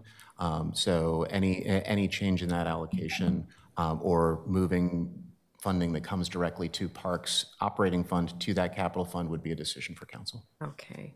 Well, just to build on that, and maybe this is not a budget question necessarily, but I wondered if we have a detailed list of those major maintenance issues and how we prioritize those for the future, because that's going to be an issue for me. Yeah, so we do have a list. It's on our public website, and people can go and see where they are across the city on an interactive map, so they can see the facilities that are in poor and very poor condition, and how we estimate to get to that $600 million major maintenance number. So that number is out in the public. We've tried to provide briefings over time of looking at the near-term 5-year horizon, what potential facilities are coming for closure possibly due to they need a roof replaced or something major done to them that we can't afford to pay for with the $5 million that we get every year. And so we do have those briefing materials. And we've been having this conversation both with council and the community since about 2019. That's actually when we kicked off what we call our Sustainable Future effort and explained both to the community and the council the challenges of there's two stresses, as many bureaus have, both paying for your operating funds, but then also the major maintenance required to take care of the system that we have. Great, thank you. I'll take a look at that. I know it's an issue citywide. Thanks. Sure. Councillor Canal. Thank you. On slide 22, and while they're pulling that up, I just wanted to say thank you so much for breaking down the expenses on earlier slides by the 3 main budget categories. I think everybody should be doing that. It really helps us drill into why EM&S is such a high percentage. In this case, I understand the explanation. But on this slide, under service charges and fees, you mentioned that about 15 million of that is golf. The raceway is 2.5, the remainder is largely parking. So what I'm hearing, and please correct me if I'm wrong, is somewhere between 0 and 5% of revenue of overall revenue is coming in from what people pay for recreation programs, including both drop-in fees and classes together. Is that accurate? That may have been when my mic was a little quiet. About $13 million, so about a third of that $35 million comes from recreation outside of golf and PIR. So we do receive, that $13 million number is associated with community center fees, day camps, et cetera. So a third of that is 3.3% is the upper limit of total parks revenue coming in from those fees. I would have to do the math to confirm, but that sounds about right. Thank you. Yeah. I will note that that number has remained roughly stable over the last couple of years, even with the access discount. And so we've been, while we have not been generating more money as we would have expected with price increases over time, it has remained roughly stable. But we have so that access discount program has probably impacted the foregone revenue over time, but not as much as maybe we would have expected. I think that means there's been a lot more access. Yes. Mm-hmm. Yeah. Councillor Green. Thank you. On slide 20, for arts and culture, service charges and fees make up a third of the revenue structure for the FY 24-25 period. Can you give me a sense of where that is historically? trending? Like, have we always been at about a third? Do we expect to stay at about a third? So I would need to look back at the historical trends. Managing arts and culture is on the newer side for me as we've been merging. So I don't have a lot of that history personally. But my understanding is that it is roughly the same because of the nature of the arts tax, which is a fixed $35, which has not grown over time. So the buying power, if you will, has shrunk over time, and I believe that the total revenue from the arts tax has remained roughly stable. Okay, so that comes from the arts tax. Okay. Next question is, let's see here, for the capital budget slide 24, what percentage of that is funded by SDCs? Is it 100%? It nearly 100% of the blue, 0% of the orange. Okay. Great. And then in your view, what do you think is driving that decline? The decline in? The decline in projected capital budgets through this series here. Yeah, it's almost entirely the decline in the development environment.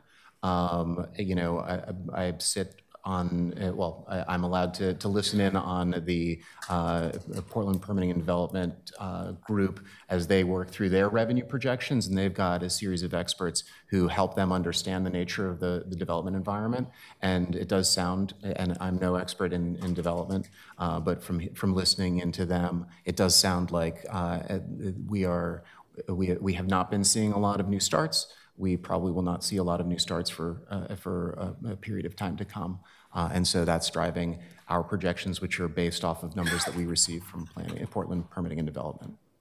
I appreciate that answer. And then I'll just raise this for the council that this feels like a vicious cycle because the marginal cost of the SDC itself is a contributing factor of why we can't develop in this city, which then starves us of revenue to fund our capital program, and then people leave our communities and so on and so forth. So we've got a structural issue on the revenue side that I would like us to think about. Thank you. Councillor Smith. Thank you, Madam President. Thank you so much for giving us this presentation today. I looked at an article, and I don't believe everything I read in the paper. I'm just going to tell you this. And I read that the city of Portland in a Willamette Week article yesterday said that the city of Portland had 865 FTEs that have not been used. And then I looked at the, who was the number 3, it was Parks. It said Transportation Police and then Parks. And it looked like it was about 110 FTEs that have not been used. I just wanted to get a sense to kind of verify, is that true? And where does the balance of those, unfilled positions come from which departments? I'd like to follow up and give you the exact answer, but I can give you the dynamic answer. Okay. We have about 800 FTE, as Claudio said. Our attrition rate or turnover rate on an annual basis is about 10% of that workforce. So you can think about 80 people turnover of our 800, and then we rehire them. It takes about 100 days in the city of Portland from the time you decide to hire a person to when that person begins. So there is a lag for that 80. And I think that number's artificially high, probably, that you saw in that article, but I want to go back and check. Because Did you see it? Did you see the article? Artificially high, because we hold positions that are just used in the summer. So we have some positions in our portfolio that's probably in that number that you saw in that article that are only used from June to August when we scale up our 2,000 seasonal workforce to run the pools, and those are supervisor positions and other positions, but we hold those positions on the books so we can use them. We don't have to recreate them every year. So I'd want to follow up and give you the exact answer, but that's the dynamic. That would be perfect, because what they didn't do was desegregate the data to say where it was coming from. Right. They just did a whole number. And so that's why I was looking to see where those numbers were coming from, and if there's something that we need to do to make sure that we're fully staffing our parks and recreation. Because I think what you all do is amazing. It's an amazing part of the community, and it is a piece that keeps our community bright, from parks to the programs that you offer, particularly for folks who are vulnerable in our community. And I think that's the one light. When I think about Portland, I think about parks. I think about our libraries. Those are things that we are known for and that I want to maintain to make sure that we're doing the best work that we can. Thank you. Thank you. I'm putting myself in the queue, which I don't usually do. I apologize, colleagues, but I have 3 quick and specific questions. The first, following up on Councillor Smith's question, those positions that you hold for the summer, those supervisory positions, are those funded for a year and then you have unspent budget there, or are those only funded for that summer period? They're budgeted, and we hold them. If you go into the personnel system, they'll show up on a vacancy list. However, they're only intended to be used for June through August. But are they budget that you funded receive, for a though, are year? they funded for a full year, or are they funded for June through August? Just June through August. Got it. Yeah. And then on that capital budget slide, you've talked a little bit about the SDCs. Follow-up question on that. Are the numbers that you use for your projections numbers from our permitting agency, or are those numbers that you're putting together, or is that based on actual applications in and what that would mean in terms of SDC revenue moving out over the next few years? No, that's a great question. So it is based off of the permit projections of permitting and development, and then we use that figure to develop our financial projections. So we're looking at what they're projecting in terms of demand for their services, and then we're applying our projections to that around per unit costs. And on the other part of this slide, the all other, the orange bar there, that also drops by about half between the 25-26 and the 27-28 years. What is that drop due to? So that's going to be largely a function of some of that PSEF money that we were talking about. So Mount Scott has a significant portion. There's also, let's see, actually that's going to be the largest portion. Although there's also Metro funding that will drop off over time, because that's not an ongoing source. So really the only ongoing source in that list that you're going to continue to see out into the out years is that $5 million of general fund cash transfer. Great, thank you. Councillor Zimmerman? Thanks. Looking at the revenue and expenditure slides, I'm thinking back, Multnomah County caught a lot of hell over the last few years for not expending its SHS dollars, right? That holdover was seen as irresponsible, and I think it was right that they caught that hell. So I really need to understand this $82 million, $83 million of PSEF money that then looks exactly the same in its, you talked about it as a revenue, but then it's an expenditure, but we're actually not spending it. I think we need some more information about that. I need to understand what that is. It looks to me like PSEF needed to get down their spend rate, and you are the collecting agency. If that's correct, let me know. If it's not, let's talk about it a little bit. Okay. So the balance, so we only received allocations within the last starting within the last 18 months, if my memory serves, and we've gotten pretty significant allocations since then. And I don't know that I would characterize them in that way. We've received them for the management of public street trees in the right of way. That was a big allocation, and it's going to be a significant change in the way we operate. We also received, let's see, so that was a $65 million allocation for street tree protection and care. And that will all be spent in this year? No, and so that's what I'm trying to get to. Yeah, that is so we received the 5-year allocation for that, and that's what's sitting in balance for us. It's still in the PSEF fund, so I think you'll see when you're looking at a fund level view of the city, you'll still see that PSEF balance sitting there. We don't actually own it, but it's in a sub-fund that we control. But we'll be spending that down over 5 years. So that's the programmatically how the folks at Planning and Sustainability are running that program. They give it to the bureaus that are the allocatees, and we then budget it and manage it within a sub-fund. And so in terms of the year spending, since this is an FY 24-25 Portland Parks and Rec expenditures, are we about the 16 million of PSEF money that will actually be spent? This is an odd way to me to show this number, and I think it inflates something that is not clear. We are not going to spend $83 million of PSEF money in the community this year, based on what I'm hearing. Yeah. Oh, no, we're going to spend very little. Yeah. We got 5 years worth of money. Yeah. We're building programs, we're trying to get positions approved to hire into, and we will not be at full spend for a couple or a few years.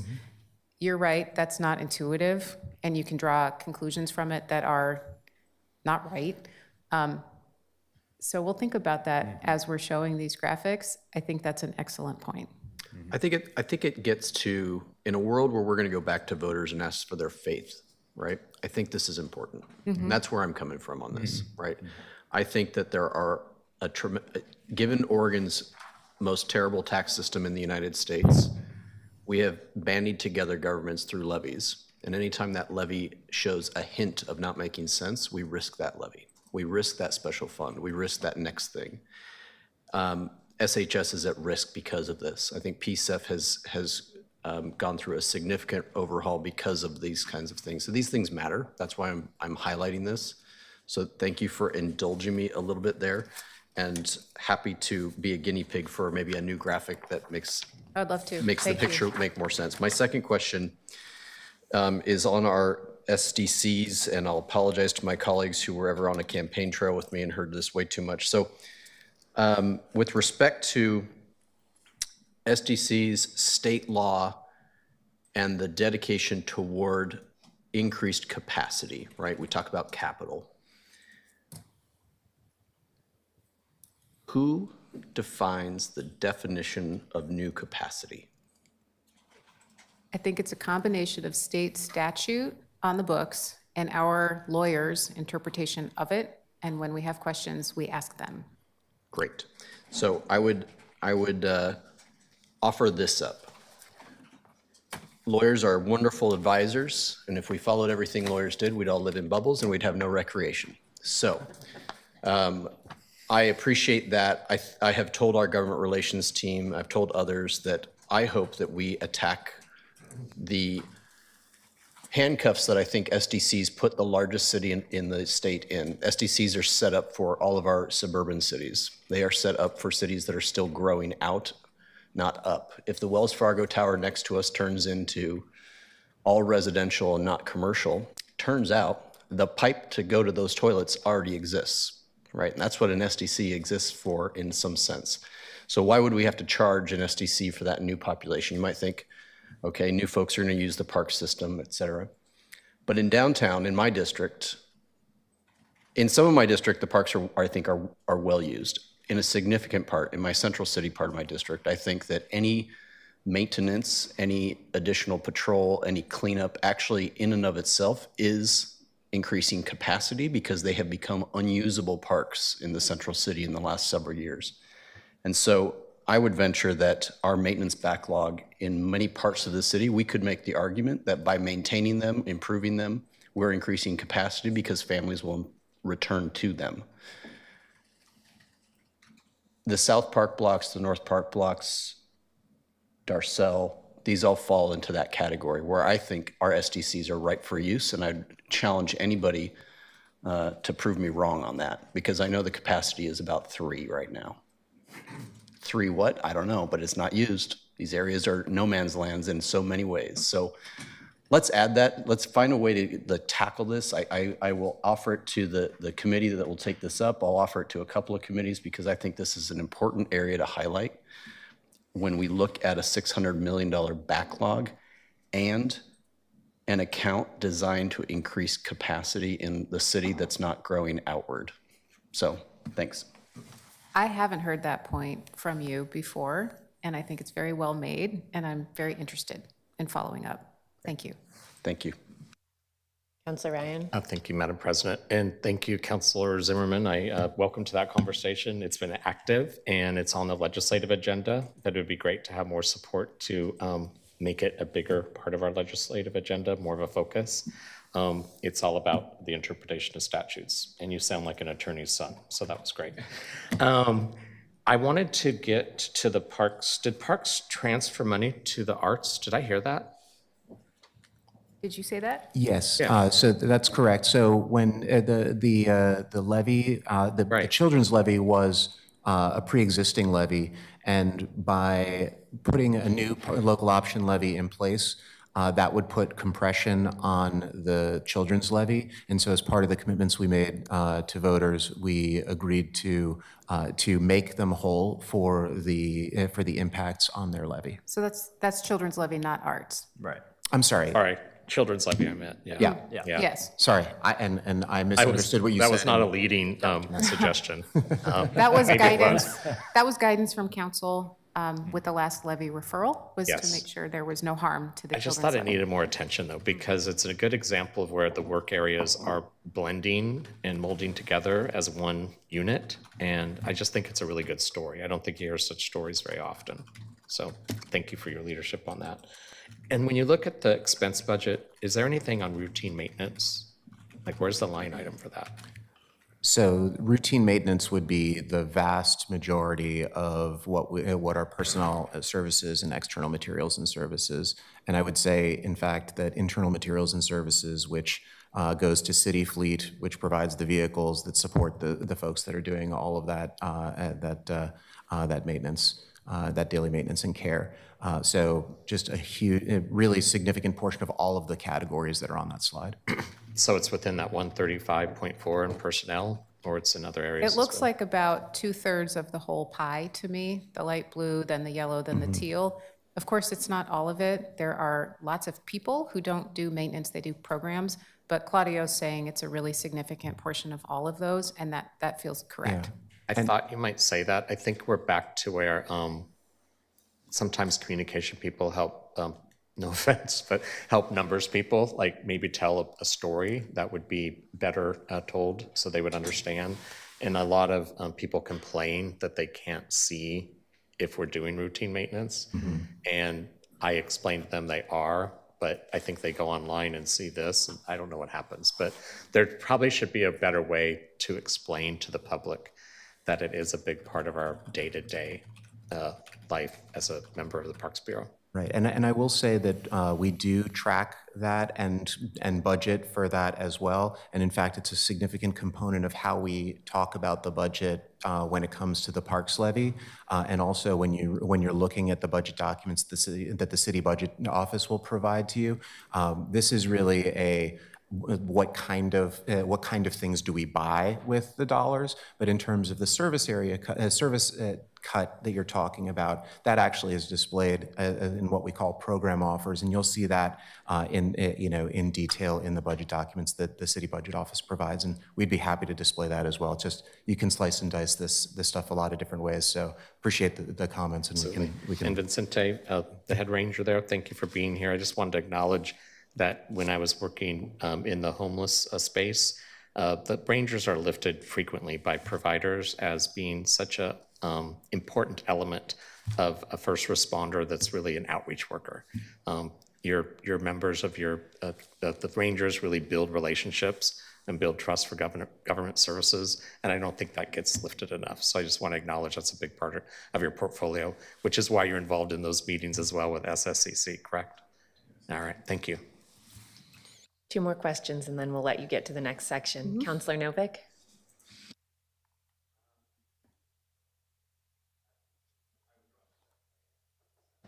Councilor Smith?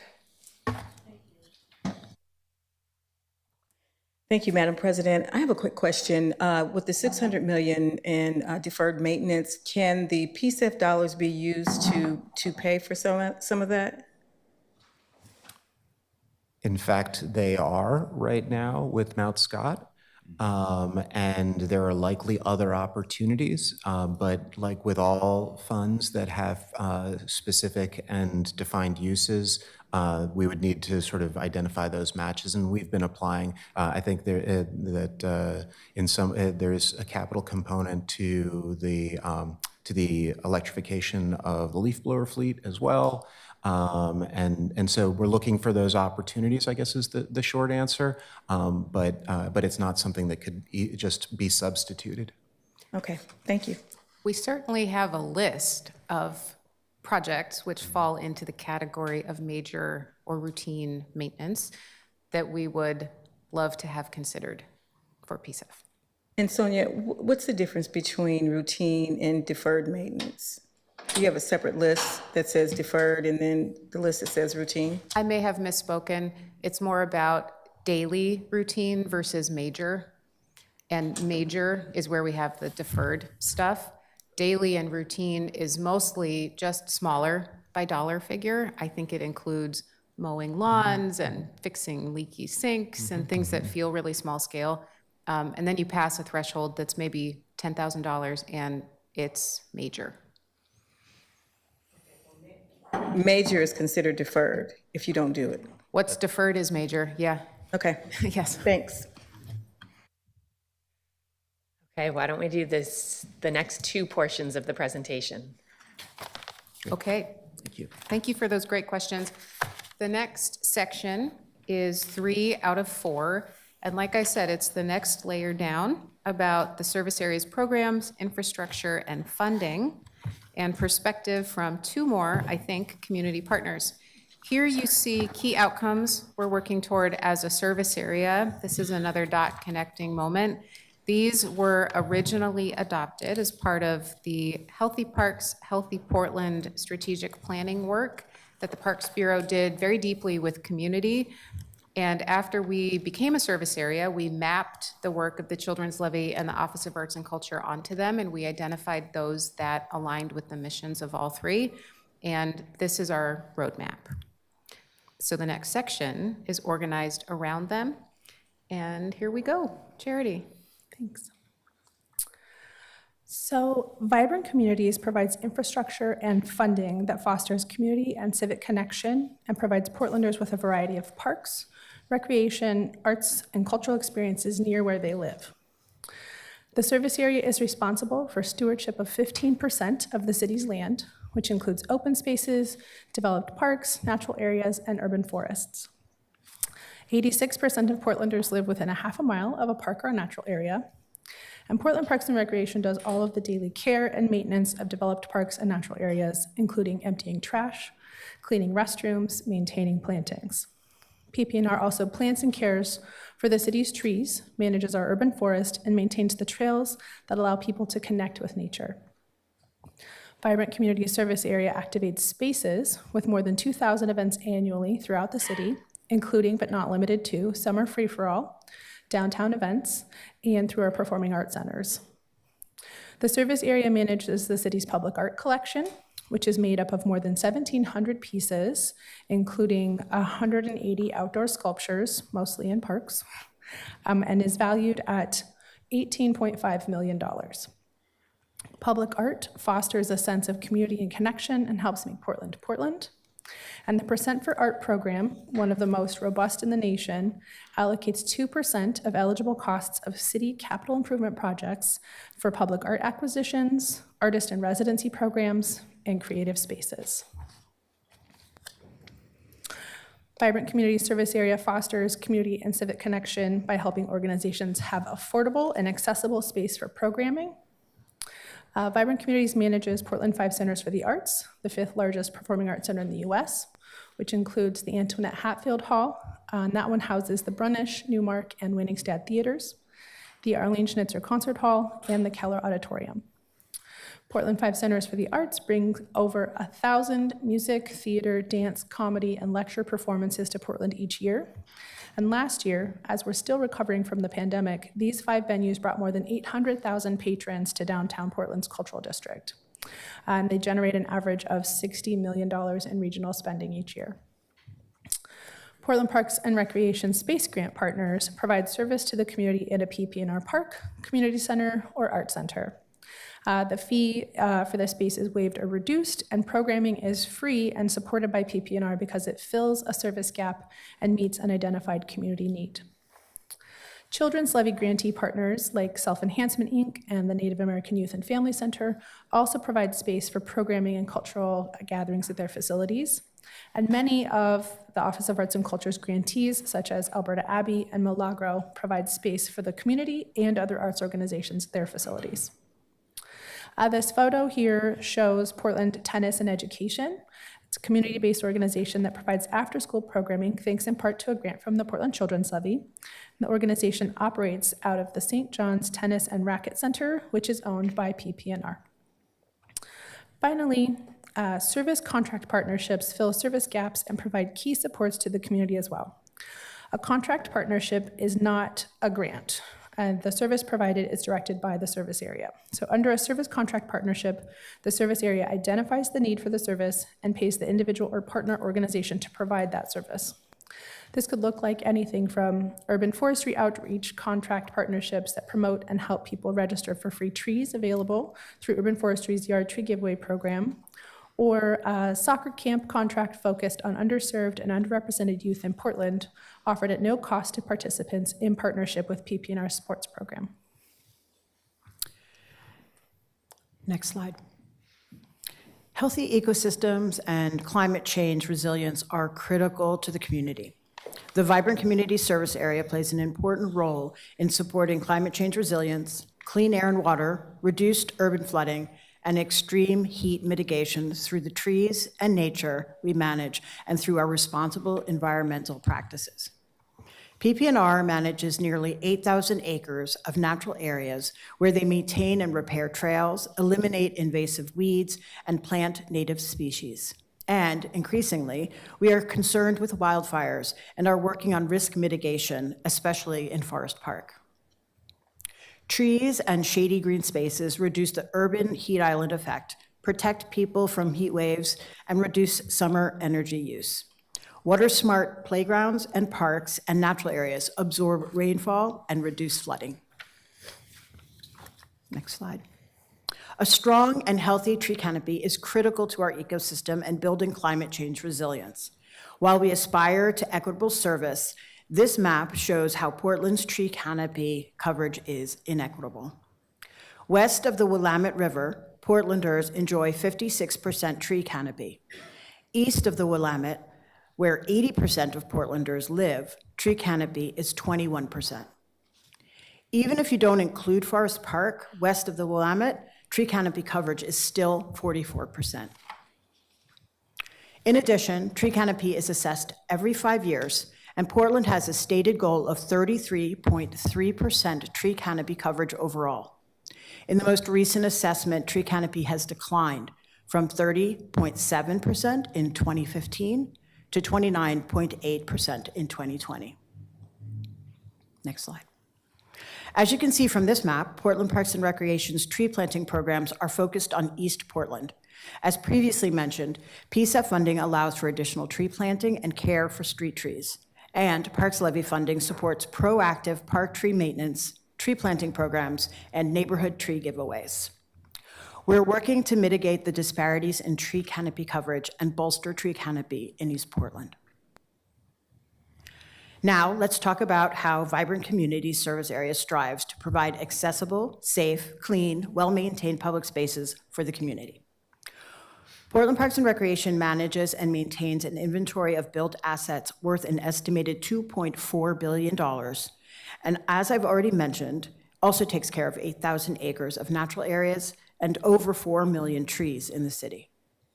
When you consider asset inventory, it's important to consider the value of green infrastructure. Natural areas are currently in the process of being assessed and inventoried using a new standardized methodology and pilot project. Portland Parks and Recreation has an ADA transition plan that has identified more than 17,000 barriers to accessibility throughout the park system. These barriers are being remediated where possible through planned capital maintenance projects. In addition, the previous City Council has allocated $1 million annually toward the ADA transition plan.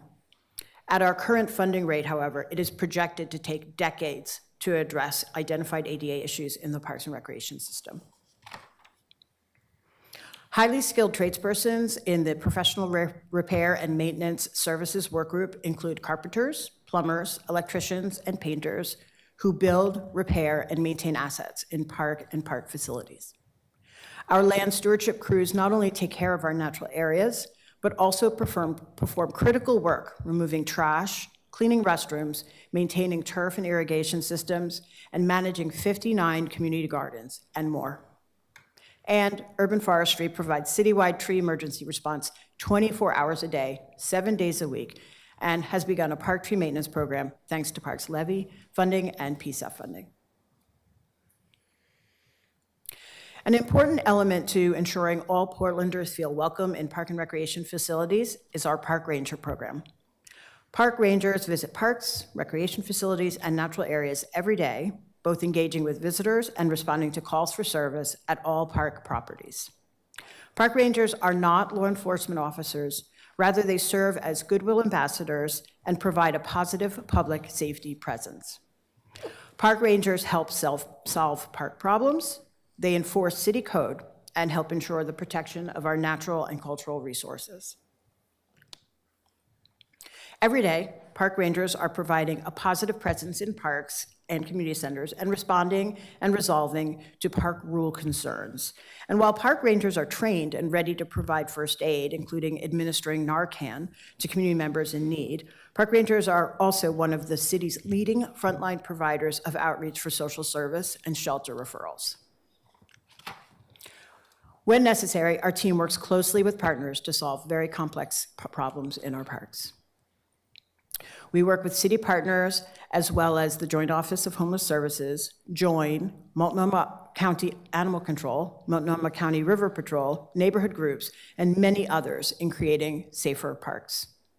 That being said, over 98% of all contacts and calls for service were resolved without needing a response by Portland Police or Portland Fire. In just 2% of cases, park rangers needed to escalate issues to other public safety agencies. Such calls usually involve weapons or criminal behavior. Vibrant Communities manages and maintains the infrastructure that supports mental, emotional, and physical wellness through public recreation assets. I'm going to give you just a sec to read this slide over and see all the ways that we support recreation for the community.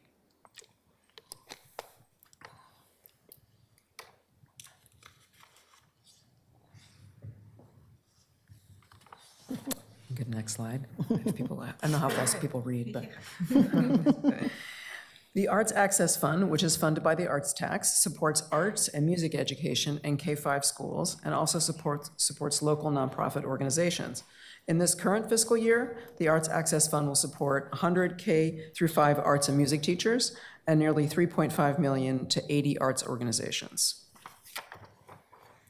The Children's Levy supports early childhood, after-school, mentoring, child abuse prevention and intervention, foster care, and hunger relief programming that focused on prevention and improving mental health and physical wellness outcomes for children and families. In the current fiscal year, the levy will provide nearly $30 million to 86 programs and support approximately 700 positions at community-based organizations that provide services to children and families. In addition, we offer a huge variety of fitness classes and important life-saving swim lessons to nearly 11,000 unique individuals last fiscal year. We provide adaptive and inclusive recreation programs to support equitable access. The Parks Levy-funded Access Pass program, which you've heard about in this presentation earlier, provided nearly $4.1 million of financial assistance to improve access to recreation programs. Parks and recreation services help people feel better. 93% of U.S. adults responding to the June 2021 National Recreation Park Association poll indicated their mental health was improved by services offered by local park agencies. I think many of us understood this during the COVID-19 pandemic when we used our parks. Vibrant Communities also helps Portlanders access fresh produce and nutritious food in a variety of ways. Portland Parks' free lunch and play program provides meals for children. Parks also supports access to nutritious foods through farmers markets and community gardens. They manage more than 60 community gardens throughout Portland that provide 2,700 garden plots to the community. There's huge demand for these garden plots, and there's a wait list for people trying to get one. The Children's Levy provides a range of hunger relief services, such as school food pantries, home meal delivery for people who have barriers to accessing other food resources, and community garden access for immigrant and refugees. Children's Levy hunger relief programs serve nearly 13,000 children annually. Vibrant Communities supports learning, play, and discovery through programs that serve Portlanders of all ages. You can see on this slide that we support children through older adults with a variety of programs. As Adina mentioned earlier, we're thrilled to share that Portland Parks Preschool has recently been allocated 154 Preschool for All slots at 9 community centers for the 25-26 school year. We're excited to partner with Multnomah County to give 3- and 4-year-olds access to free, inclusive, culturally responsive preschool experiences. Land Stewardship Environmental Education Programming provides access to nature for city kids and serves as a gateway to Teen Nature Team and the Youth Conservation Crew, a paid summer experience that exposes young Portlanders to environmental stewardship, team building, and work skills like trail building, ecological restoration, and tree care. Vibrant Communities supports a thriving local economy where people want to live, work, play, and visit. The service area is critical to quality of life for Portlanders. From past surveys of Portlanders, we know that parks and access to nature is the #1 thing that people like about living in Portland. And a newly released 2024 Engagement with Parks report from the National Recreation and Park Association found that 86% of U.S. adults seek high-quality parks and recreation when choosing a place to live. Vibrant Communities supports local, regional, and national visitation through sports events and tournaments, arts and culture events, events at Waterfront Park, family destinations, and the Portland International Raceway. Events and tourism have a big impact for Portland's economy. Travel Portland statistics found that in 2021, the Portland region welcomed 11.3 million overnight trips, with those visits resulting in $3.8 billion in direct spending and $88 million in local tax revenue, and that the travel industry supports 27,130 jobs in the Portland area. Annual events like the Portland Rose Festival and the Blues Festival draw hundreds of thousands of visitors. A Sport Oregon report to council noted that a NASCAR event hosted at Portland International Raceway in June 2022 produced upwards of $8 million in direct economic impact for our region. And the 2023 Arts and Economic Prosperity 6 study found that nonprofit arts and culture audiences spend an average of $36.45 per person per event in Portland, not including the price of admission. Vibrant Community Service Area has a large, diverse, skilled workforce and is providing jobs for the skilled workforce of the future by employing youth, offering training and apprenticeship programs, and artist residency programs.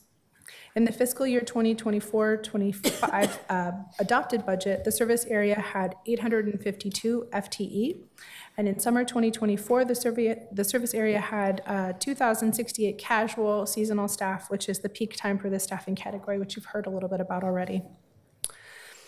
And as mentioned previously, our service area is one of the largest youth employers in Oregon, and we also offer professional development opportunities through training and apprenticeship programs and our artist residency program. Now I get to introduce 2 more community partners. Oscar Arana, Chief Executive Director of Native American Youth and Family Center, and Peter Condra, Board Co-Chair of Green Lens. I believe Oscar is joining us on Zoom, so we'll have him speak first. I see him. Good morning, everyone. Happy 2025. I really appreciate being invited to speak with you this morning. I wish I could be there in person, but fortunately my schedule doesn't allow it. My name is Oscar Arana, he, him pronouns. I'm indigenous Chichimeca from central Mexico.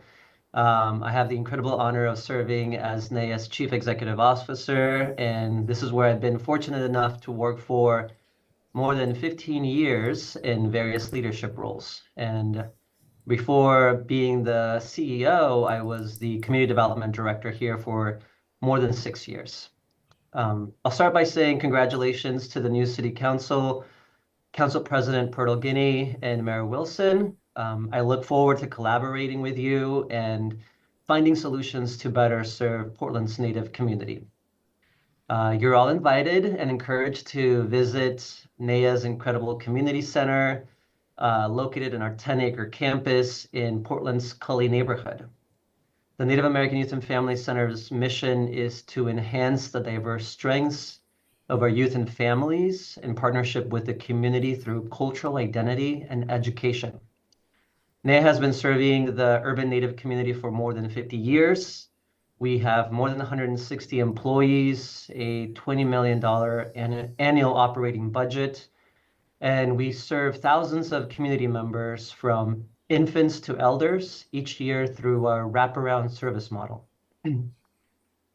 A few examples of our diverse services include operating an alternative high school, the Many Nations Academy, housing supports to houseless families, developing affordable housing, providing community wealth building and economic development programs, community engagement, leadership development, and advocacy programs, and of course, the important services funded by the Portland Children's Levy. For more than a decade, NAIA has been funded by PCL to provide services in 5 areas. They include after-school programming, mentoring supports, foster care services, child abuse prevention intervention, and early childhood programming. Last fiscal year, NAIA served more than 1,300 unduplicated clients through all our PCL-funded programs. Our after-school programming includes one-on-one and small group tutoring support, cultural programming, spring and summer break camps, recreational programming like basketball, volleyball, and Indigenous games. Our mentoring program focuses on post-secondary educational supports like college nights, 9th grade counts programming, one-on-one mentoring, access to workshops, college and career visits, FAFSA workshops, applying to scholarships, visiting college campuses, identifying internships and summer jobs. Through our foster care program, our advocates provide one-on-one support to youth and their families and guardians. The program hosts a monthly sibling and family night to provide positive and cultural environment for youth and foster care to visit with siblings and other family members. Our child abuse prevention intervention program supports families with DHS involvement through parenting group sessions and home visitations. And our early childhood program focuses on ensuring positive parent-child interaction, improving parenting practices, and increasing children's school readiness and success. Our staff offers support and encouragement through personal visits, playgroup, resource connections, and developmental screenings. Overall, a primary focus and outcome across all our PCL programs is improving program participants' connection to culture, cultural identity, and increasing cultural knowledge. At NAIA, we believe that a stronger connection to cultural identity and having cultural pride improves our clients' ability to succeed in life and become self-determined. Most PCL programming occurs at NAIA, which is why I really hope you get the opportunity to come visit us so you can feel the energy in our building when our programming is happening. I also want to take this opportunity to just at least briefly highlight that we also have partnerships with the Portland Parks and Recreation Department through our summer free-for-all events, our recreational programming, and many other initiatives. And we also partner with the city's Arts and Culture Office through our Indigenous Public Arts program. Just last month, we unveiled a beautiful Teresa white bronze sculpture called Raven's Welcome on Northeast 42nd Avenue and Going. And we have 2 more Indigenous Public Arts projects that will be installed later this year. So thanks again for your time and the opportunity to share a little bit about NAIA's work. and our connection to this portfolio. And I look forward to working with all of you. Thank you. Good morning, Madam President and City Council. My name is Peter Condra, and I'm here to talk about kind of my personal journey working with city programs as much as I am to talk about Green Lens. I wear a lot of hats in the conservation and community engagement space in Portland. I am employed as engagement manager at Columbia Land Trust. I am a volunteer co-chair of the board at Green Lens, and I'm also a graduate of Urban Forestry's Neighborhood Tree Steward program. And this all started for me during the pandemic. Like a lot of folks, I found a lot of hope and solace in creating backyard habitat in my own garden.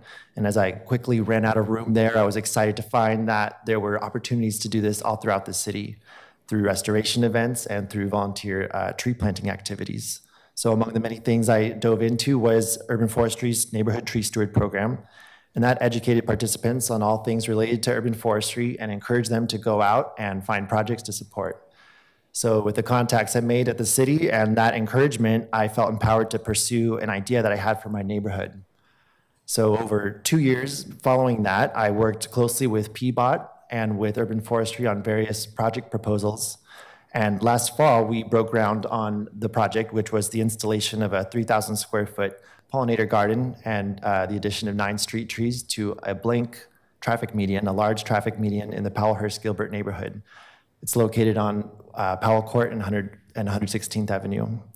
And it worked out really well. A lot of neighbors came out, there was buy-in from them, and most importantly, the neighbors adjacent to the project had buy-in and were signing up to become long-term stewards of the garden. And I can't emphasize enough how with any community projects and city projects with canopy and gardens, that maintenance component is paramount. So really pleased with the support I had from Urban Forestry and from PBOT. And I want to, personally call out some folks: Daniel Moya at Urban Forestry, Eric Rosewall at Portland Parks and Rec, and Izzy Armenta at PBOT. All were really instrumental. And I also want to, thank our new District 1 councilors for going to bat for Outer East Portland. Thank you so much. I'll say a few things about Green Lens real quick. We operate a community tool library in downtown Lens where people come for cost-saving resources. They come to borrow tools, and it's a hub stocked with city pamphlets, resources. We were a contractor for Urban Forestry's yard tree giveaway campaign this summer, and it got a lot of traction in our community. So we look forward to working with you more. We see ourselves almost as a proxy for city resources, and we appreciate you counting on us to do good work in our community. So thank you. Thank you for being here with us. Yes, thank you both.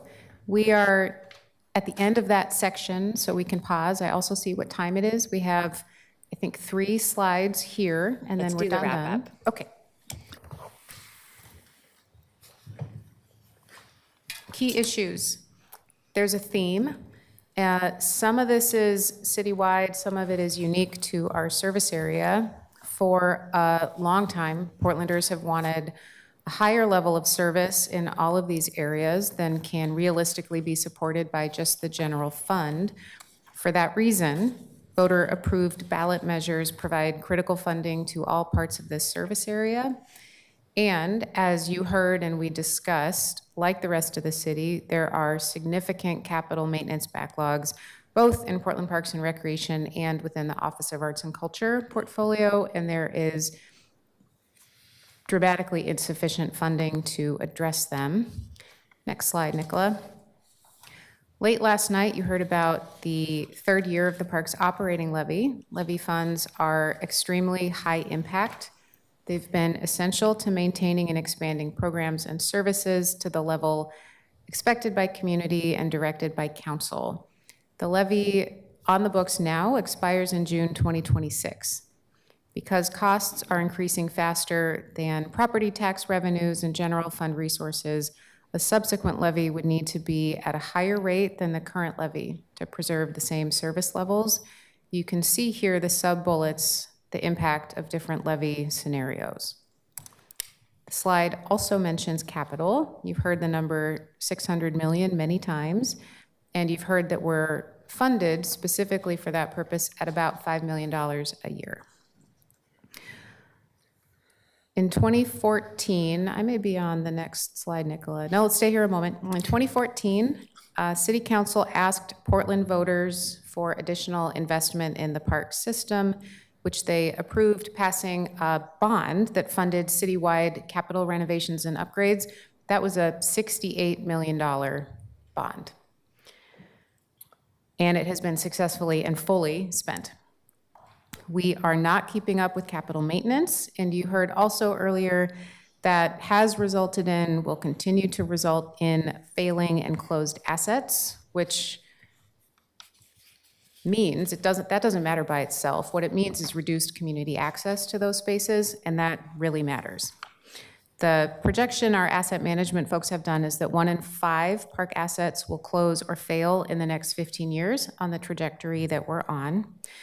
And the last thing I'll say on this slide is related to the Americans with Disabilities Act. The Parks Bureau has an ADA transition plan that is guiding work to become fully compliant with that act and has identified more than 17,000 barriers to accessibility across the system. These are being remediated where possible through capital maintenance projects and through an annual allocation of $1 million that Council has approved and directed. I think I'm right that the pace of work has us completing remediation in the 2080s. 5, yeah. Next slide. In the Office of Arts and Culture, charities managing, as was mentioned, reduced impact of the arts tax. It's $35, it's not indexed, it doesn't inflate, and its buying power is decreasing. There is a deferred maintenance story with our P5 Centers for the Arts that you probably know at least a little bit about and that we'll be talking more about through this year. And the Public Art Program, which is otherwise very well regarded nationally, also does not have maintenance funds for most city-owned pieces. Lastly, the Portland Children's Levy faces revenue decreases. The same property tax dynamic that is causing the Parks Levy forecast to be revised downward and revenue to decline is causing the same with the Children's Levy, which means reduced investment in community partners and community outcomes around community health. Last slide, the work ahead. Here are key items that you'll see from this service area in 2025. I believe this is a collection of items you will see as a legislative body. This does not include or contemplate all of the things you might want to talk about in committees. The Children's Levy will be bringing you its next major slate of grants to approve in the spring. I'm just ticking down the list. You have, as you know, a decision point about a ballot referral to sustain parks, operations, and programmings with levy funds. The urban forest plan you may not know about, but I think you'll be happy to hear. The urban forestry team is working on the first vision goal-setting document since 2007, and that plan is going to inform a very big look at the city's tree code, which will lead to updates you can expect to see probably next calendar year. SDCs, right there in the middle, every 10 years, state statute requires us to revisit the methodology that drives those charges. So we're doing that, and we'll potentially, probably, be back to you with changes this year. The Arts and Culture Action Plan was mentioned. This is step 2, having now passed the regional framework for arts and culture in our metro area, our creative future. Participating jurisdictions are building action plans specific to their work, so we're doing that for Portland. And we'll be back to you with recommendations to align investments around the goals there. We will have a new Arts Access Fund Oversight Committee member coming your way, and we have an annual report sharing impact and outcomes that you'll see as well. And finally, in 2025, we may renegotiate IGAs with school districts receiving arts tax funding with the goal of improving transparency, making reporting more consistent, helping people more easily understand the impact of those investments.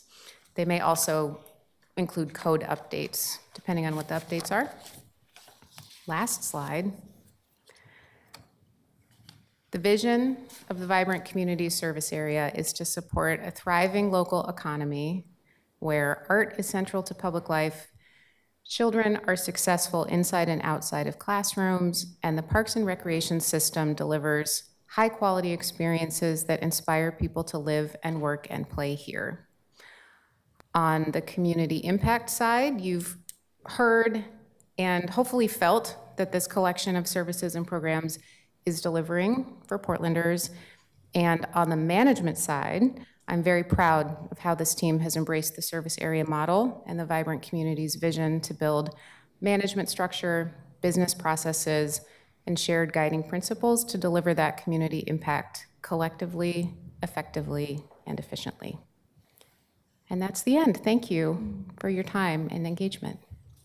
Thank you all for your time and your overview and answering a whole lot of questions previously. We have 4 minutes left scheduled. I am going to ask counselors, if you're in the queue, to ask your questions. If they are short answers, let's get the answers. And if they are longer answers, if you can get those answers to us in writing, we'll make sure that everybody on the council gets those. That would be great. Councilor Canal. Yeah, thank you. I just want to ask a question about park rangers, and then I'll just drop 3 for future reference. So when people describe what they want a safety response to be, like an ideal response, what they're describing is almost invariably a parks ranger. And so I want to first shout that out and talk about that connection there. You have way more than 45 parks. You have 45 park rangers. How can that possibly be enough? And can you prepare for future consideration, an idea of your staffing model and how you assign and place folks is my first question, and the primary one around parks rangers, which I hope to have in committee. And then I can just drop the other 3. Is that the most efficient way to do it?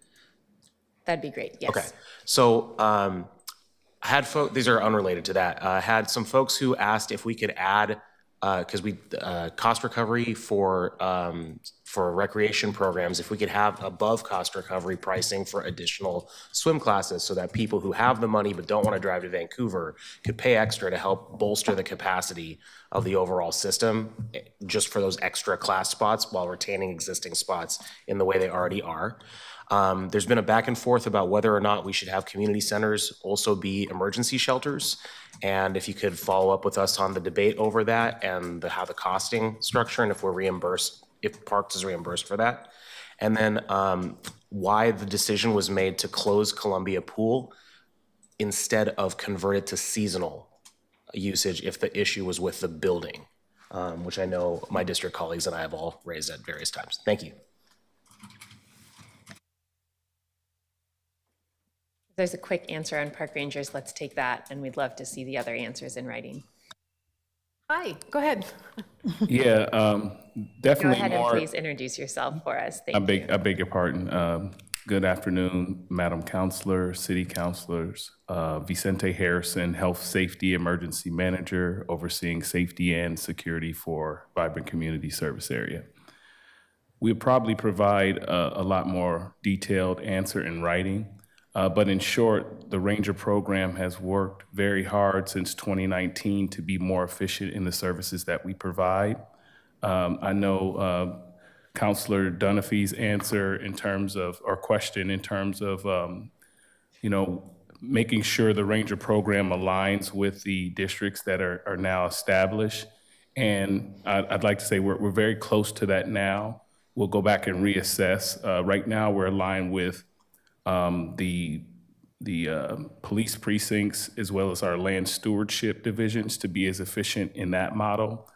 So in short, the program is continuing to assess how we can be as efficient with the resources that we have now, and we're working with our leadership on what that may look like as we build out Portland's future in terms of service in our parks and safety and security. So I'll leave it there, and then we'll provide the rest in writing. Thank you. Councilor Zimmerman? Thanks. I probably should not have given up my time earlier, so let's buckle up. So just a huge thanks to the community members who showed up. I really appreciate those partnerships that are out there, especially like swimming programs, those youth programs. I think you'll hear that as a theme for me, is that when I think about the core services in this area, it is children's access to recreation, usable family parks, and then enabling those neighborhood type programs where people can do things on a very hyper-local level. I do have a lot of concerns in the Park Bureau. I have a lot of concerns with the public's interactions with the Park Bureau. Outside of some of those areas, I think that we have not got a great reputation right now, particularly in my district, in areas that I think, while we can do great stuff in one hand, when we fail in others, it has a way of creating a reputation. And so that's where some of my concern comes from, seeing as I do consider Parks and Recreation a core service of the community. It's not one that I'm willing to give up a bad reputation on. But I'm pretty disappointed in the question and answer as it related to the tree permitting, the tree safety. You know, it was said we ensure the safety of the trees, and I guess my question would be is, where do we ensure the safety of those people and homes? And I can recognize whether it's a micro of 1%, when you have a 1,000-pound tree land on your house, it's a pretty darn big deal. And so I want to give credit that we're moving in maybe the correct direction, but I don't feel that happened organically within the Bureau. I feel like we got dragged there by the media and by the public and by the politics or the political leadership. And so that's tough for me. I think that kind of ownership down in the Bureau level would be more welcomed, right?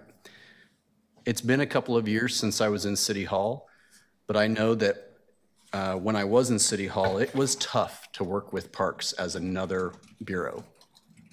And that was sometimes related to the canopy program, the tree program, and where other bureaus seem to be rallying around, we have to do some recovery in downtown. Parks was the hardest to work with. And I remember in particular, shortly after Commissioner at the time, Ryan, took over the bureau, of having such a disappointing meeting talking about some of the safety in the parks and the park ranger program and what the interactions were, that we actually had to kind of end the meeting because there were just some really out of I'll say common sense approaches that were happening, and it allowed, you know, I think that over the last couple of years, Commissioner Ryan's team did a great job of getting things to be more responsive to the public. I worry without that political leadership that there won't be a pressure within parks to keep us hyper reactive and hyper focused on meeting the needs of everyday Portlanders. And so on the one hand, I'm looking forward to the service area having that pressure. On the other, I worry about backsliding into an area that is a little insular. I'm aware that as a person who pushed heavily and essentially, I think, whispered the first killings of the idea that we were just going to turn O'Brien Square into another grassy knoll, that Parks was very upset by that it took Commissioner Ryan's involvement to bring it up and actually meet the community's needs to expand and go into the Darcel Plaza mindset. And I think that's been a great pivot, but I will say it was another example where the neighborhood and around started losing faith. And we talked a lot about partners today who help, but for a few years, there were not many groups who were calling Parks a partner in the central city. And that's where my worry is at, because I do think it's a sacred relationship. A Parks relationship in their city is sacred. And so I'm very focused on that. I will welcome hearing it's been 2 years since I've been here, and I recognize that change happens and new managers come in. I want to support that change and that work happening, but I have some scar tissue, and I hope that I can be a great advocate, but I need to be convinced that we are moving in the right direction from the right perspective. Last year, I raised concern when I was at Selwood Pool on Labor Day weekend, and it was 95 to 100 degrees. And I asked, why is this pool not open? And the answer was, that's what we've always done. We always close on Labor Day. To me, that shows a lack of ownership at the lowest level to make the right decision. And that worries me. It kind of goes along with the middle management conversation that happened earlier with another counselor's questions. And that kind of ownership for me is what I very much value. It is the perspective that I think makes parks valuable and meet the public's needs.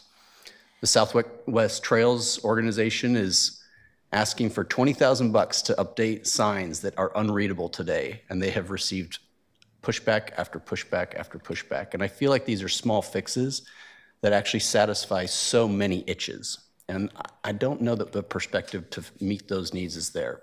So I say that to be transparent, and I have been in government long enough. I'm not real interested in taking a briefing and being hyper complimentary, but not airing where my concerns are at. Because as I mentioned, this is a core service that we're going to go back to voters to ask to keep this core service alive. If not, well, to keep it alive, we're going to ask them to spend twice as much to do nothing new, right? These are huge, challenging asks. And so reputation is going to matter in this. And so, Sonia, I'm going to look to you for kind of how we can continue this dialogue and kind of hear me what I'm saying, that this critique is from a deep position of trying to preserve a good relationship for our public. But I'm not starting fresh. I'm starting from a position of a little bit of scar tissue. So I'll end it there. Thank you. Can I say briefly, I appreciate what you just said. I appreciate that you said it. I appreciate that you said it clearly. Much of what you reference and describe as your goals, I completely agree with.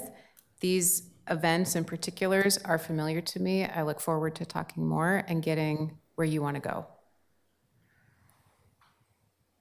We did lose a couple of people to other meetings at noon. I think we lose a few more at 12:15. So let's take these last two and then let our guests head back to across the street. Councillor Green. Thank you.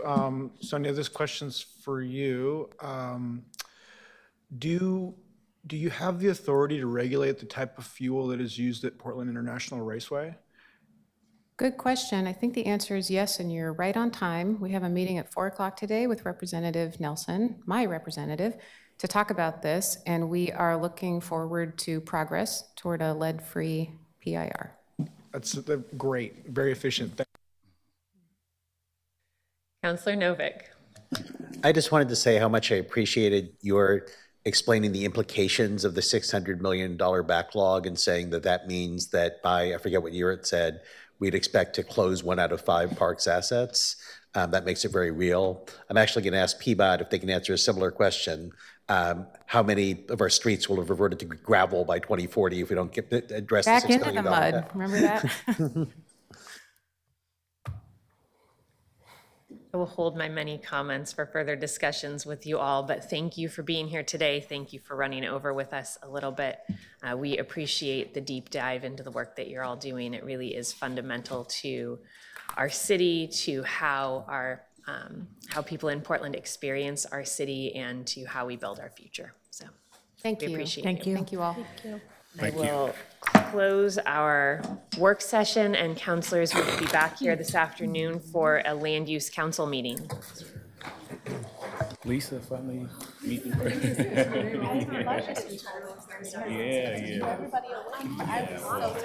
Health, safety, emergency management, our ranger program is, started out as, right. Emergency management, that's why you get the messages.